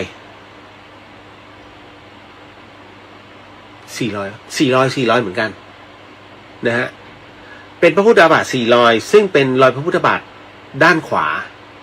นะฮะตรงข้ามกับของแม่ริม4 รอยเหมือนกันนะฮะไม่แน่ใจว่าแต่เท่าที่ไปดูมันลึกลงไปประมาณจากดินจากหินเนี่ยประมาณ1 เมตรถึง2 เมตรไม่ใช่ประมาณ1 เมตรถึง1.5 เมตรนะฮะถึงคือลึกมากเป็นรอยพุทธบาทที่ประทับลงไปลึกมากนะไม่ใช่เหมือนพระพุทธบาทที่แม่ริมนะฮะไม่เหมือนพุทธบาท4 รอยที่แม่ริมอันนี้ที่ชัยภูมิผมจำชื่อไม่ได้อยู่ตรงทรัพย์ใหญ่บ้านทรัพย์ใหญ่นะฮะอันนั้นธรรมชาติเพราะว่าผมลงไปถึงตรงหินพระบาทนะฮะถ้าจำไม่ผิดนะแต่คิดว่าเมตรกว่าๆนั้นน่าจะเป็นการเทปูนให้สูงขึ้นมากกว่านะฮะเพราะว่ารอยที่ลึกลงไปเนี่ย4 รอยเหมือนกันแต่คนละข้างกับพระบาท4 รอยนะที่แม่ริมไม่มีใครรู้ยังไม่มีใครรู้ฮะโอ้ผมไปเจอเนี่ย20 กว่าปีแล้วนะฮะแล้วผมก็ทำ BTR ตรงเนี้ยให้กับวัดนั้นไปแล้วนะฮะก็กระจายอยู่ในหมู่ของชาวชัยภูมิไม่ค่อยมีคนได้รู้นะฮะตอนนั้นหลวงพี่ธวัชชัยไปจำพรรษาที่นั่นผมก็เลยไปช่วยท่านนิดหนึ่งนั่นแหละฮะ โอ้หลายที่ทำไมคำถามคือทำไมเท้าพุทธเจ้าจึงใหญ่แบบนั้นนะฮะทั้งที่องค์พระสัมมาสัมพุทธเจ้านั้นนะท่านก็คือปุถุชนธรรมดาคือนักบวชธรรมดาซึ่งท่านก็อยู่ที่เวรุวันของท่านนะฮะเรื่องของเรื่องก็คือว่าองค์พระสัมมาสัมพุทธเจ้านั้นท่านเรียกว่าอธิษฐานฮะเป็นประกาศเขาเรียกประกาศแผ่นดินนะฮะที่ในภายในอนาคต ภายในภาคหน้านั้นศาสนาพุทธจะเจริญเติบโตก็คือในดินแดนสุวรรณภูมิดังนั้นพระพุทธองค์นั้นจึงทรงเรียกว่าใช้อภิญญานะฮะเป็นในเรื่องของการเนรมิตในเรื่องของการก้าวย่างเป็นอีกหนึ่งการก้าวย่างของกายทิพย์ของท่านประทับลงไปฮะนะฮะฝ่าเท้าและฝ่ามือถ้ามีโอกาสก็ประทับมือลงไปด้วยที่พม่าก็จะมีรอยพุทธบาทศรีลังกาก็มีรอยพุทธบาทนะฮะพม่านั้นมีทั้งมือมีทั้งเท้าประเทศไทยมีทั้งมือมีทั้งเท้านะฮะอินโดนีเซียมีเท้านะฮะมาเลเซียมีเท้านะฮะมีนะที่มาเลเซียก็มีรอยพุทธบาทนะเขมรก็มีทั้งรอยพระพุทธบาทนะฮะเวียดนามมีลาวก็มีพระพุทธบาทและมือนะแล้วก็พระหัตถ์จีนบางส่วนมีรอยพระพุทธบาทจีนก็มีนะฮะเพราะฉะนั้นนี่คือดินแดนสุวรรณภูมิคือท่านเนรมิตเอาไว้ให้ใหญ่นะฮะเข้าไว้นะประทับเอาไว้นะคือการก้าวย่างของท่านนะดังนั้นจึง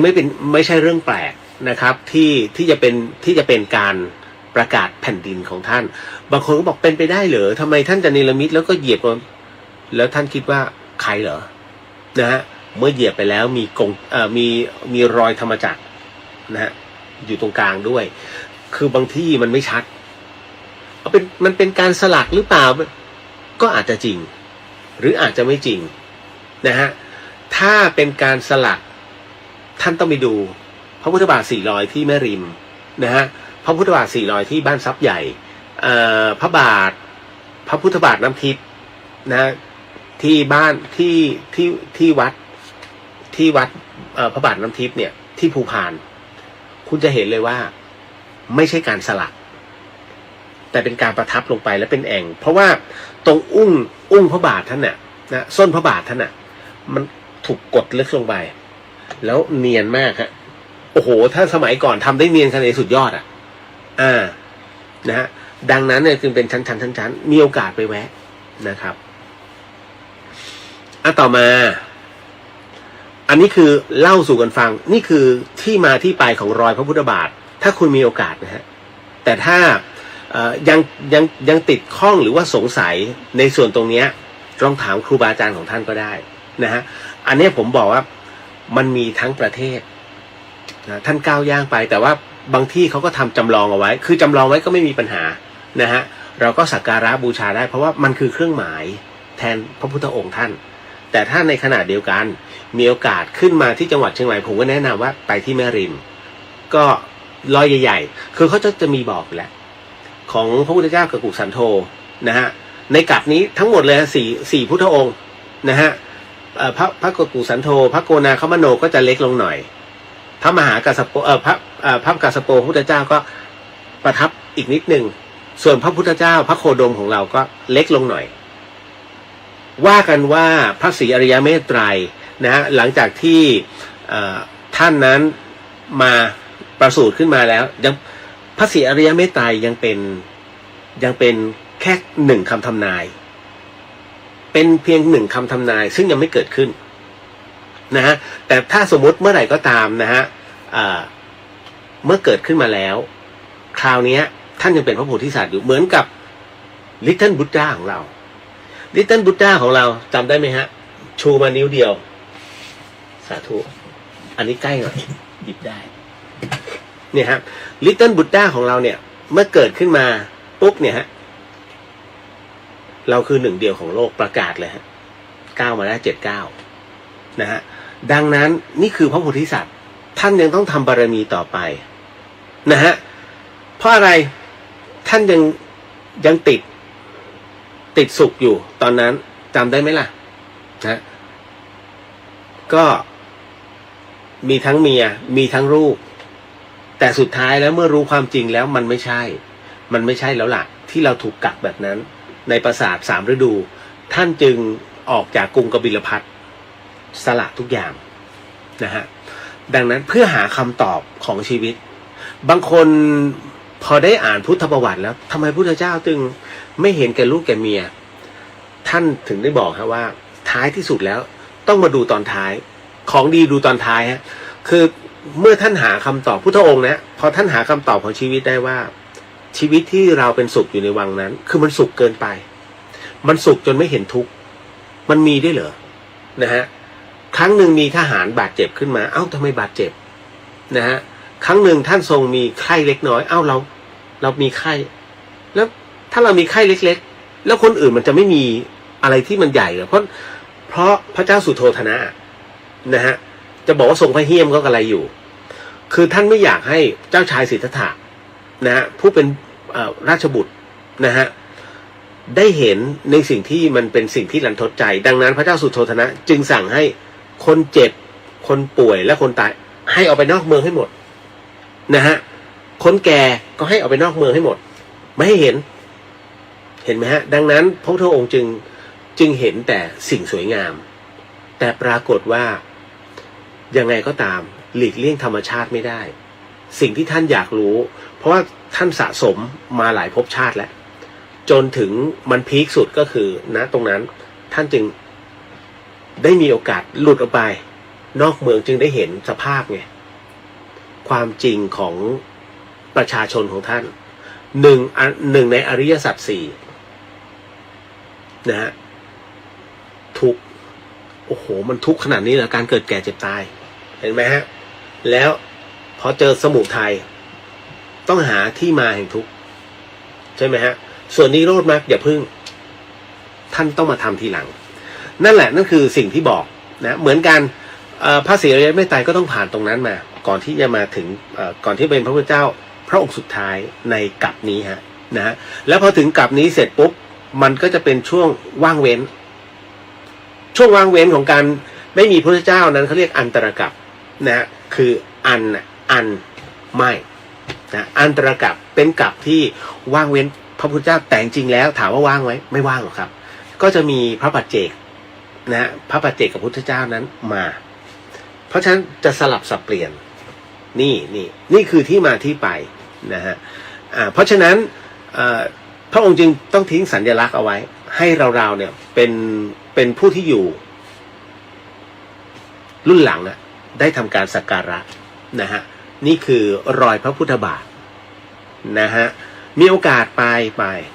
นะอยู่กรุงเทพก็ใกล้หน่อยก็สระบุรีนะฮะแล้วก็อะไรล่ะวัดพระฉายตรงพระฉายด้านบนสุดแต่ต้องฝ่าลิงไปหน่อยนะ นะโอ้พญาวานอนเยอะมากนะฮะจริงๆมีเยอะฮะนะครับที่ยังรอการค้นพบก็มีเยอะก็ต้องรอดูพี่ณัฐนันว่าอย่างไรฮะพี่ได้ยินเสียงตามสายประกาศว่ามีคนเสียชีวิตเขาก็บอกว่าจะย้ายสรีระร่างไปในที่วัดวัดสรีระที่ร่างเขาให้กับพระหรือให้กับศพคนเดี๋ยวนะฮะแป๊บหนึ่งมันมาไม่เต็มฮะศพคนธรรมดาก็ได้สงสัยครับเอาใหม่ครับพี่ผมไม่เข้าใจ พี่ได้ยินเสียงตามสายประกาศว่ามีคนเสียชีวิตเขาก็บอกว่าจะย้ายร่างแล้วกันฮะร่างไปในวัดสรีระร่างนะฮะเขาใช้กับพระหรือใช้กับศพคนธรรมดาได้สงสัยค่ะก็ได้สงสัยอันนี้ไม่เข้าใจพี่ณัฐนันขออภัยผมยังไม่เข้าใจคำถามเนาะ นะฮะต่อมานะฮะพี่ณัฐนันเรียบเรียงใหม่อยากตอบ นะฮะกับอีกหนึ่งคำถามที่ถามมานะฮะบอกว่าสงสัยครับว่าถ้าบวชเป็นพระแล้วเนี่ยไม่โกนหนวดโกนเขาได้ไหมฮะนะครับคือบางที่ นะฮะหลายๆท่านเนี่ยก็สงสัยแล้วก็ถามมาว่าไปเจอพระภิกษุเนี่ยเดี๋ยวมีหนวดมีเขาเต็มเลยนะฮะจะบอกว่าอั อันนี้เป็นเรื่องราวของมูลของกรรมฐานเป็นกรรมฐานบทแรกเลย ที่เหล่าผู้ชายทั้งหลายเนี่ยก่อนที่จะบวชหรือว่าบรรพชาหรือนะเข้ามาในพระพุทธศาสนาเนี่ยพระอุปชฌาย์ทุกรูปนะต้องบอกกับพระภิกษุที่กำลังจะมาบวชใหม่เนี่ยให้รู้จักพิจารณานะฮะความเป็นไปของร่างกายของเราก็จะมีเกสาโลมานักขาทันตาตาโจกับผมขนเล็บฟันหนังประมาณนี้แหละฮะคือทั้งหมดทั้งมวลเนี่ยมันจะมีหลุดมีร่วงนะฮะมันมีเปลี่ยนสภาพไปท่านให้ระลึกถึงตรงนี้เสมอนะสาเหตุที่เป็นเช่นนั้นเพราะว่าคือหลายๆอย่างเนี่ยภิกษุผู้บวชที่เข้ามาในพระพุทธศาสนาเนี่ยถ้าตามพระธรรมวินัยเนี่ยท่านจะรู้เท่าทันของสังขารอยู่แล้วนะฮะแล้วก็ไม่หลงยึดอย่างถ้าสมมติผมถ้าขึ้นมากเขาจะมีขึ้น14 ค่ำต้องโกนแล้วเขาเรียกวันโกนนะฮะต้องปรงผมแล้วนะฮะหนวดเขาในห้ามมีเด็ดขาดเพราะว่าอะไรจริงๆแล้วถามว่ามีแล้วโอเคไหมบางท่านบางรูปติดในความสวยงามความหล่อของตนนะก็คิดว่าโอ๊ยไว้ก็ดีนะจริงๆแล้วถ้าตามหลักนะฮะการที่มีหนวดมีเครานะฮะหนวดเครานั้น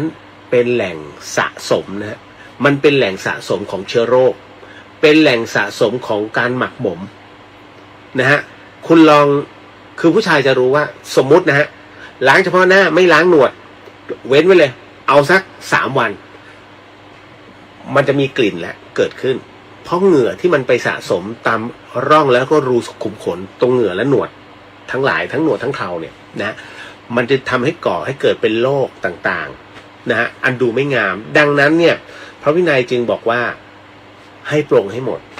ถ้าไม่ปรงผิดก็คือต้องโกนออกให้หมดซะนะให้มันใบหน้ามันเกลี้ยงเกลา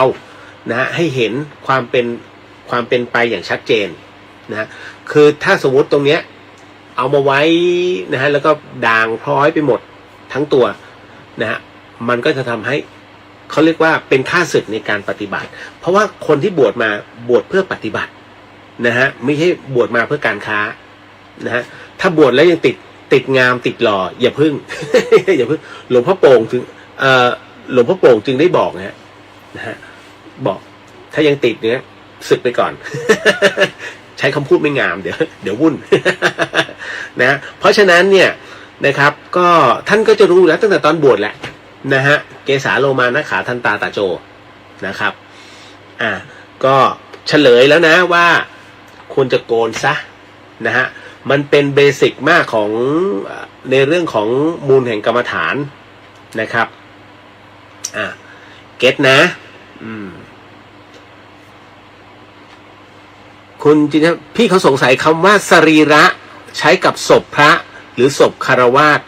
สรีระนะฮะสรีระคือร่างกายได้หมดนะฮะสังขารก็คือร่างกายก็ได้หมดแล้วแต่เราอยากจะใช้นะฮะไม่มีห่วงหรอกครับยกเว้นว่ามรณะอย่างพี่ลุนก็บอกพระภาสกรมรณภาพแกก็ยังพูดในไมค์ทำไมต้องมรณะ แล้วพอชื่อแกอรุณภวิไลยังมีชีวิตอยู่ นะเพราะฉะนั้นเนี่ยใช้ได้นะแล้วแต่ก็สรีระก็เคลื่อนสรีระนะฮะเคลื่อนสรีระสังขารของคุณแม่อุไรวันภวิไลก็ทำได้ก็พูดได้นะไม่ได้หวงแต่ว่าจริงๆแล้วพอไปเห็นพอเราไปได้ยินตามงานนะฮะตรงเนี้ยงานครูบาอาจารย์เนี่ยก็เราก็กำลังจะขอเคลื่อนสรีระสังขารของหลวงปู่ท่านนะอันนี้ก็แล้วแต่ที่จะใช้ได้หมดฮะนะคือเรื่องของ anatomy มันเป็นศัพท์เฉพาะอยากเรียกอะไรได้หมดฮะสรีระก็เรือนร่างสังขารก็คือร่างกายไม่ทิ้งกันนะลากศัพท์มันนะครับต่อมานะอันนี้ เดี๋ยวจะได้ทราบกันทุกท่านนะคือถ้าเราจะล้างพระหรือว่าเครื่องรางเมื่อกี้ที่ถามใช่ไหมคุณจินชานะฮะจะล้างพระหรือว่าเครื่องรางหรือว่าอัญมณีนะฮะหรืออะไรก็ตามนะที่มีพลัง นะหรือว่าหินนะพวกหินสีต่างๆนะฮะหลังจากที่คนอื่นมาจับแล้วเนี่ยนะคือควรจะล้างด้วยน้ำอะไรถึงจะดีนะฮะคืออย่างนี้ฮะแล้วเมื่อกี้คุณจินชาถามว่าโป่งคามเนี่ยมันเลือกเจ้าของด้วยใช่ไหมตอบเลยทีเดียวนะฮะเอาเรื่องของการเลือกเจ้าของก่อนนะฮะไม่ว่าจะเป็นโป่งคามหรือว่าพระเครื่องเลือกเจ้าของครับนะฮะ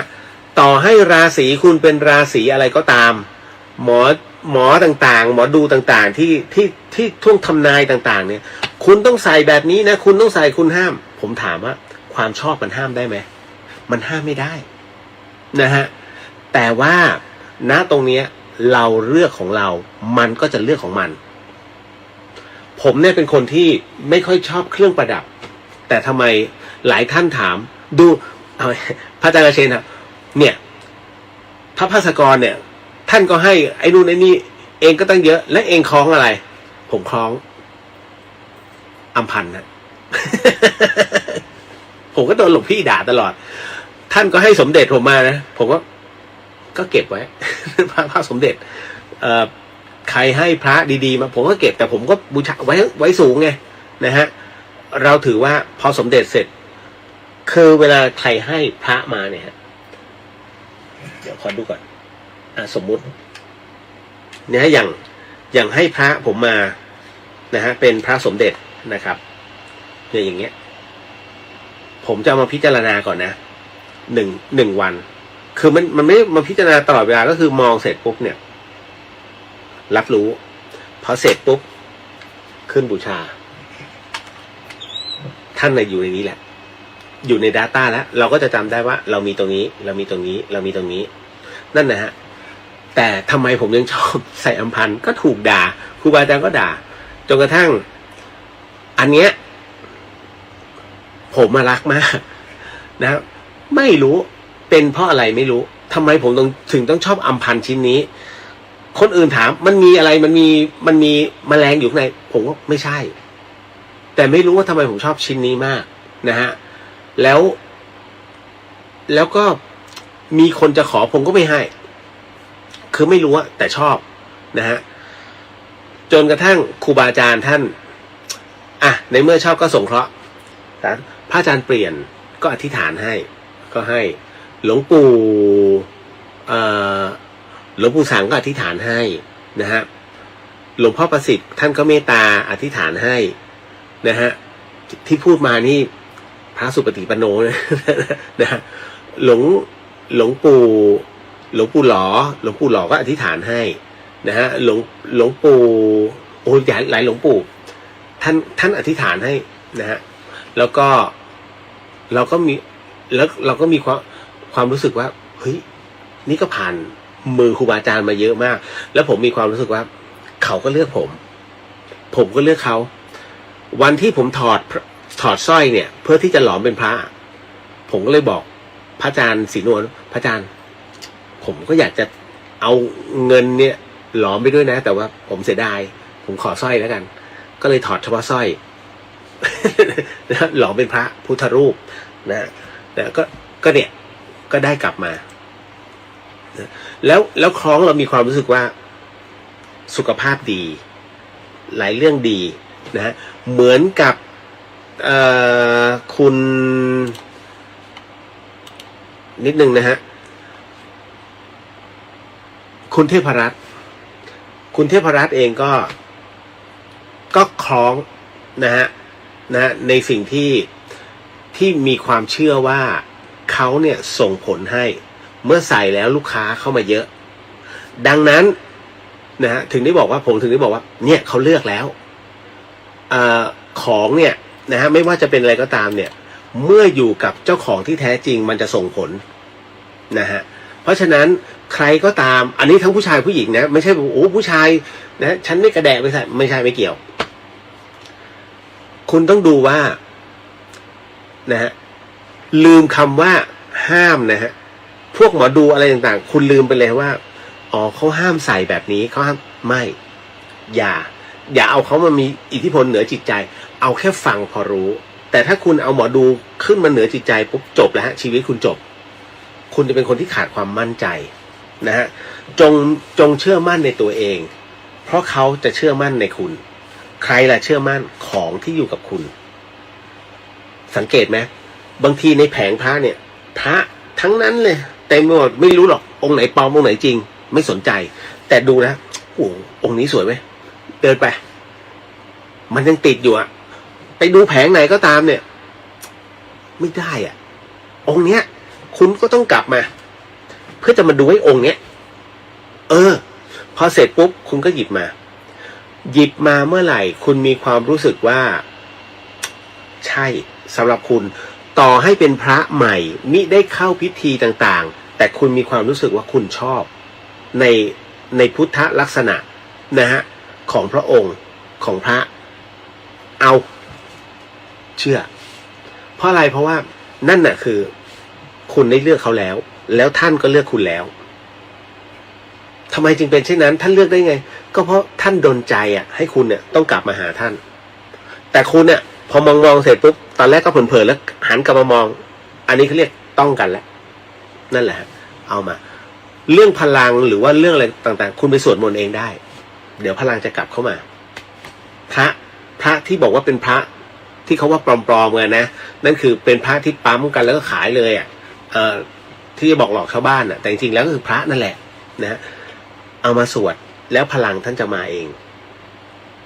นั่นคือวิธีการนะครับเพราะฉะนั้นถ้าไม่มั่นใจจะมาไม่มาวัดไหนที่ท่านถ้าขึ้น15 ค่ำช่วงสักบ่าย 3คุณไปดักอุโบสถไหนก็พระท่านมีลงปฏิโมกข์หลวงพี่คะ ฝากลงปฏิโมกข์ค่ะ นะฮะรอประมาณ1.5 ชั่วโมงหรือ2 ชั่วโมงเดี๋ยวเอากลับมาพลังเต็ม ไม่ต้องไปพุทธาพิเศษที่ไหนพระท่านนี่แหละชำระศีลก็จบแล้วนะฮะเห็นไหมมันมีวิธีนะฮะต่อมาก็คราวนี้ก็จะมาถึงในเรื่องของเมื่อเอาของ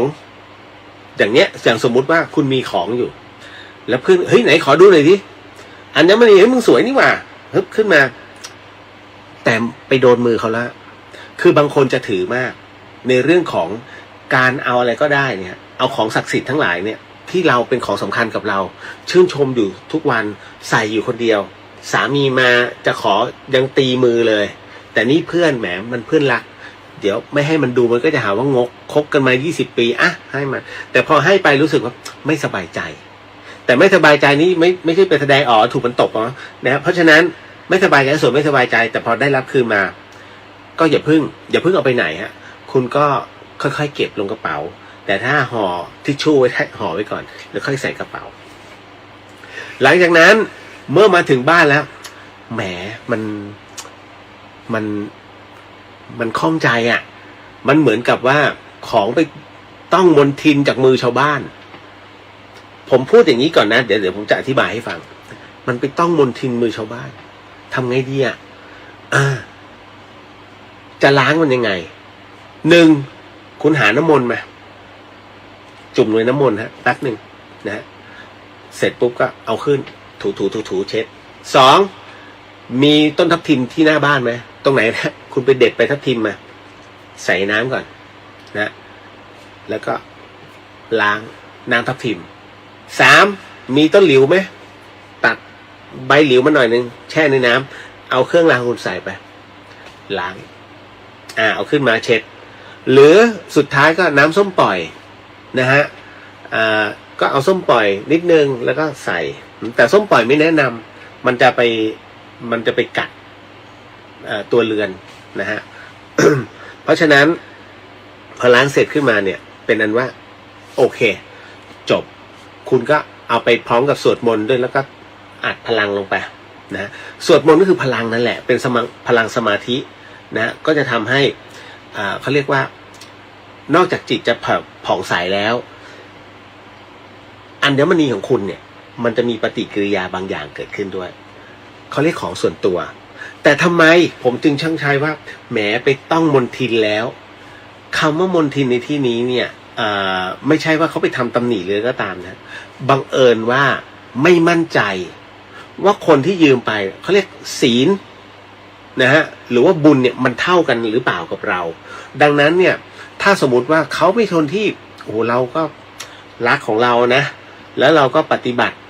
นะสวดมนต์อะไรต่างๆนานาเนี่ยอัดพลังอยู่เรื่อยแต่เขาไปจับทีเดียวอาจจะหมองสมมุตินะฮะในความรู้สึกนะฮะไม่เป็นไร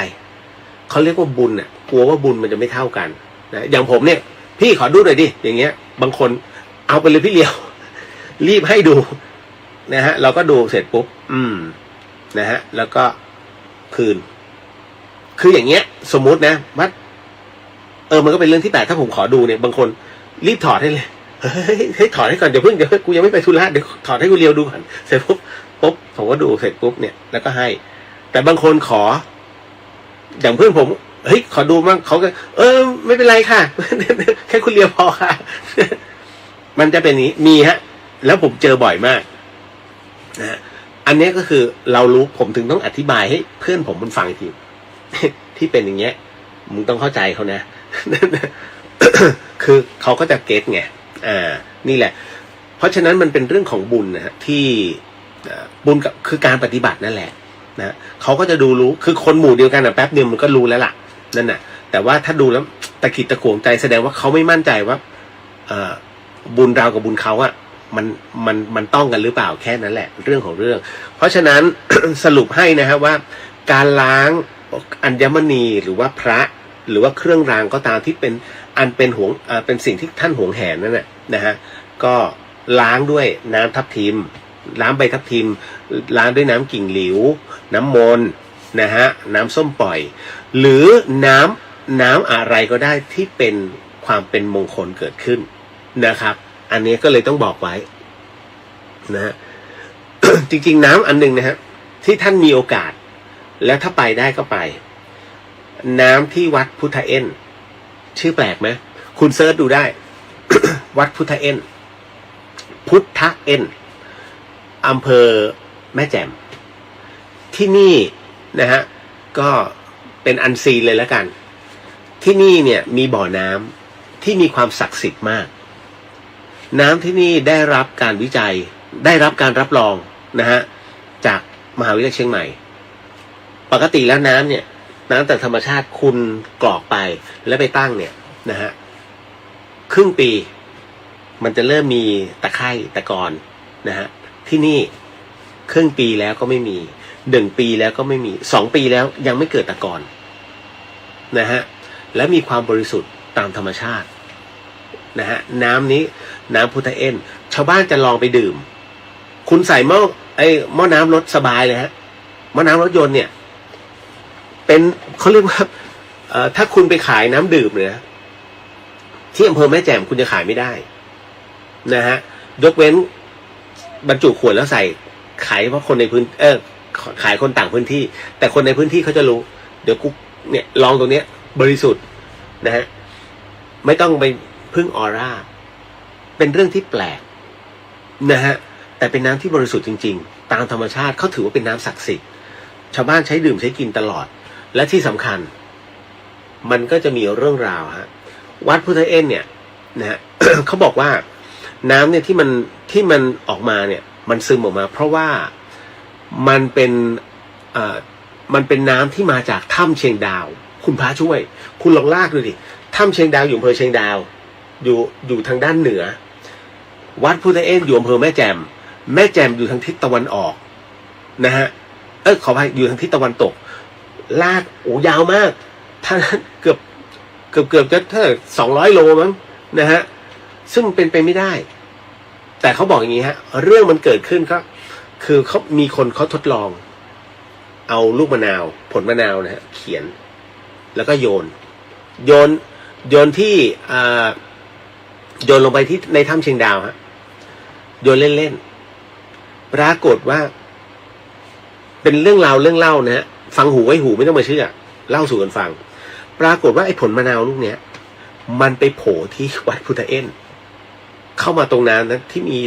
ที่มีตรงเนี้ยเขาถึงได้บอกว่ามันทะลุถึงกันแต่จริงผมว่าไม่น่าใช่ถ้าเอาตามหลักผมไม่ใช่นะฮะตรงนั้นก็คือส่วนตรงนั้นแต่มันมีเรื่องราวอีกฮะคือที่เนี่ยถือว่าเป็นน้ำศักดิ์สิทธิ์ประจำอำเภอแม่แจ่มวัดพุทธเอ็นนะฮะ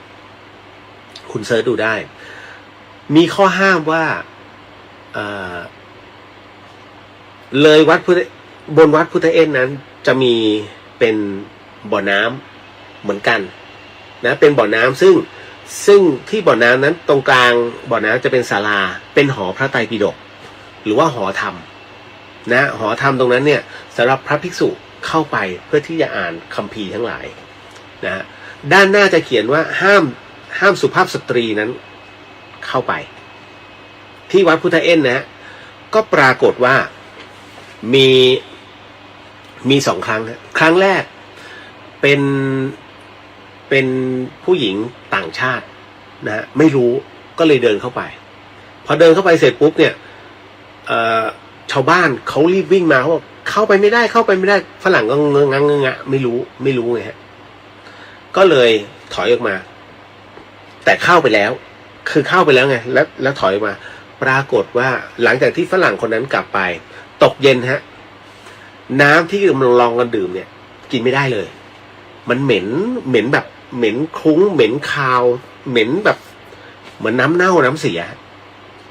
นะฮะก็เดือดร้อนพระสงฆ์ท่านต้องสวด9 วัน 9 คืนน้ำนั้นจึงค่อยๆกลับมาแล้วก็มาเป็นปกตินะฮะแล้วต่อมาในปี2530กว่ามีนักสิทธิมนุษยชนผู้หญิงฮะทำไมมาห้ามผู้หญิงเข้าไม่ฉันนะต้องเท่าเทียมกันผู้หญิงผู้ชายเท่าเทียมกันเดินเข้าไปในหอพระธรรม พระต้องเชิญออกนะตอนแรกก็อิดออดแต่ด้วยขนบธรรมเนียมประเพณีก็ต้องออกมาเหมือนเดิมฮะ สิ่งที่ชาวบ้านกลัวมากที่สุดก็เกิดขึ้นนะน้ำที่เขาลองกันอยู่ปรากฏว่ามันมีกลิ่นสาบเกิดขึ้นฮะแล้วก็เหม็นคุ้งเลยนะฮะ ก็เลยพระเลยก็ต้องทำพิธีนะอีกครั้งหนึ่งเป็นครั้งที่2นะในรอบ50 ปีนะฮะก็ต้องสวดทำการสวดใหม่น้ำนั้นจึงกลับมาเป็นปกติจนถึงปัจจุบันนี้เขาจึงบอกว่าห้ามสตรีเข้าเด็ดขาดนั่นแหละฮะเดี๋ยวผมก็คิดว่าอีก1เจเนอเรชันเนี่ยมันจะต้องมีนักสงสัย เฮ้ยกูสงสัยเขาเข้าเนี่ยมันต้องมีฮะนะฮะเพราะฉะนั้นที่วัดพุทธเอ็นจึงเป็นเรื่องราวอีกหนึ่งอันที่แปลกมีโอกาสไปนะลองไปดูนะครับเอาต่อมาเก็ตแล้วนะเห็นไหมมีหลายเรื่องเข้ามาฮะอันนี้อยากทราบว่าเพราะจะพอไหมเนี่ย5 นาทีเดี๋ยวเรื่องหลอนไปต่อพวกนี้นะอยากทราบว่าพ่อหนูเนี่ยไม่เคยทำบุญใส่บาตรเลยส่วนแม่นั้นใส่บาตรบ้างทำบุญบ้างแต่มีข้อแม้ต่างๆบ้างข้อแม้ในที่นี้เท่าที่ผมถามน้องนะข้อแม้อะไรน้องถ้าฉันทำบุญแกต้องหลังจากทำบุญเสร็จปุ๊บแกพาฉันไปเลี้ยงอาหารด้วยอะไรอย่างนี้เป็นต้นแม่แต่คนพ่อเมาอย่างเดียวนะฮะปรากฏว่าเขาเสียชีวิตเพราะถูกรถชนคือนั่งรถเครื่องกันไปเนี่ยนะพ่อแม่แล้วก็ไปโดนรถปิกอัพชนกระเด็นเสียชีวิตเลยนะฮะ อันนี้เรื่องนี้เกิดขึ้นนานแล้วบอกว่าหนูทำบุญแล้วก็ส่งบุญไปเนี่ยให้เขาณตรงเนี้ยพี่เลียวเมื่อทำบุญไปแล้วเขาจะได้รับบุญไหมเนี่ยปัญหาของผู้ที่ไม่ค่อยได้ไม่ค่อยเชื่อในเรื่องของภพชาติไม่ค่อยเชื่อในเรื่องของเขาเรียกว่าในส่วนของบุญทานทั้งหลายเนี่ยมันเมื่อมันถึงเวลาเนี่ยผมบอกเลยว่ามันสายไปแล้วผมเล่าเรื่องของคือบางคนเนี่ยอยากรู้ว่าเฮ้ยตอนที่มึงตายมันเป็นยังไงวะแล้วไปเจออะไรมาบ้างแต่พอผมจะเล่าเขากลับไม่สนใจพอผมจะพอเริ่มจะเล่าปุ๊บพอผมเห็นไม่สนใจปุ๊บรู้แล้วว่าไอ้นี่แค่อยากประกาศก็เลยจะนิ่งๆเงียบๆ ผมก็เลยตั้งใจว่าเรื่องที่ผมตายแล้วฟื้นเล่าเมื่อถึงวาระที่ต้องเล่าแต่ว่า ถ้าไม่ถึงวาระถามเล่นๆผมจะไม่พูดเลยนะก็ประมาณแล้วแต่มึงเลย ไม่มันเป็นเรื่องของจังหวะชีวิตฮะกรณีตรงเนี้ย ที่น้องถามนะว่าเขาจะได้บุญไหมเอาจริงนะพี่เดียวตอบไม่ได้ฮะตอบไม่ได้เพราะว่าผมไม่ได้อยู่ในจุดนั้นนะฮะผมเคยอยู่ในจุดที่ผมไม่เชื่อเรื่องผีผมไม่เชื่อในเรื่องของจะต้องว่าเฮ้ยจะต้องไปพิสูจน์ผีเพราะไม่งั้นเนี่ยป๋องมันจะให้ผมไปตรงนั้นตรงนี้ตลอดไงเพราะฉะนั้นผมเนี่ยเป็นแค่บรรยายบรรยากาศได้ดีป๋องมันจึงให้ผมไปแต่ละพื้นที่เนี่ยก็แค่เล่าในเรื่องของบรรยากาศแต่ป๋องรู้ว่าผมไม่เชื่อเรื่องผี นั่นแหละ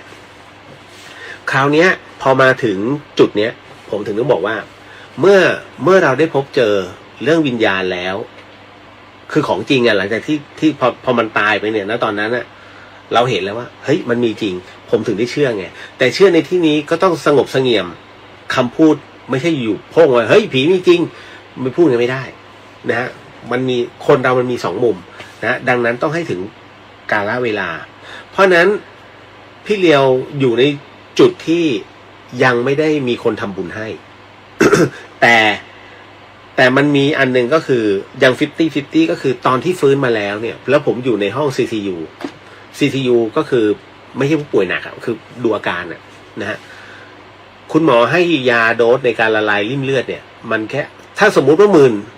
โดสหนึ่งมัน12,000ใช่ไหมผมใช้ไปแค่ 2,000แล้วการผมดีขึ้นแล้วผมปวดร้าวทั้งตัวหมอจึงหยุดยาให้ไอ้ตอนนั้นพอเสร็จปุ๊บเนี่ยแต่หมอไม่ได้ห้ามเล่นไลน์ไม่ได้ห้ามเล่นไลน์นะก็ยังโทรศัพท์ผมก็ยังถือได้ก็ดูปรากฏว่าห้องกายทิพย์ที่ผมอยู่ทุกคนสวดมนต์ให้หมดเลยพระอาจารย์กระเชนก็นั่งก็สวดมนต์ให้ครูบาอาจารย์ต่างๆก็สวดมนต์ให้นั่งอัดพลังให้นะฮะท่านไวรุสก็สวดให้พระอาจารย์นพพรท่านก็อัดพลังแก้ให้ผมนั่นน่ะทุกลูกท่านเมตตาหมดนะฮะมันก็เลย มันก็เลยเหมือนกับว่าหายเร็วมากแค่คืนแรกผมก็หายแล้วแต่หมอเขาอยู่3 คืนหมอมาเฉลยคืนที่ 3คุณรู้ไหมอาการคุณน่ะมันเสี่ยงตรงที่ว่าถ้ามันช่วยไม่ได้คือช่วยไม่ได้เลยผมก็อึ้งเลยเพราะว่าเคสคุณน่ะ1 ใน 1,000เลยหมอจึงเฉลยว่ากล้ามเนื้อหัวใจผมตายฉับพลันมันเหมือนกับว่าไม่ใช่ทุกคนที่จะรอดเพราะหมอเองก็เจอเคสเนี้ยเพิ่งรอด คนอื่นหมอไม่เคยเจอแล้วพอฟื้นคือรอดหมายถึงฟื้นขึ้นมานะพอฟื้นขึ้นมาเสร็จปุ๊บแล้วแค่ข้ามคืนน่ะนะฮะก็กลับมาเป็นปกติได้เลยซึ่งตรงเนี้ยเอาจริงๆแล้ว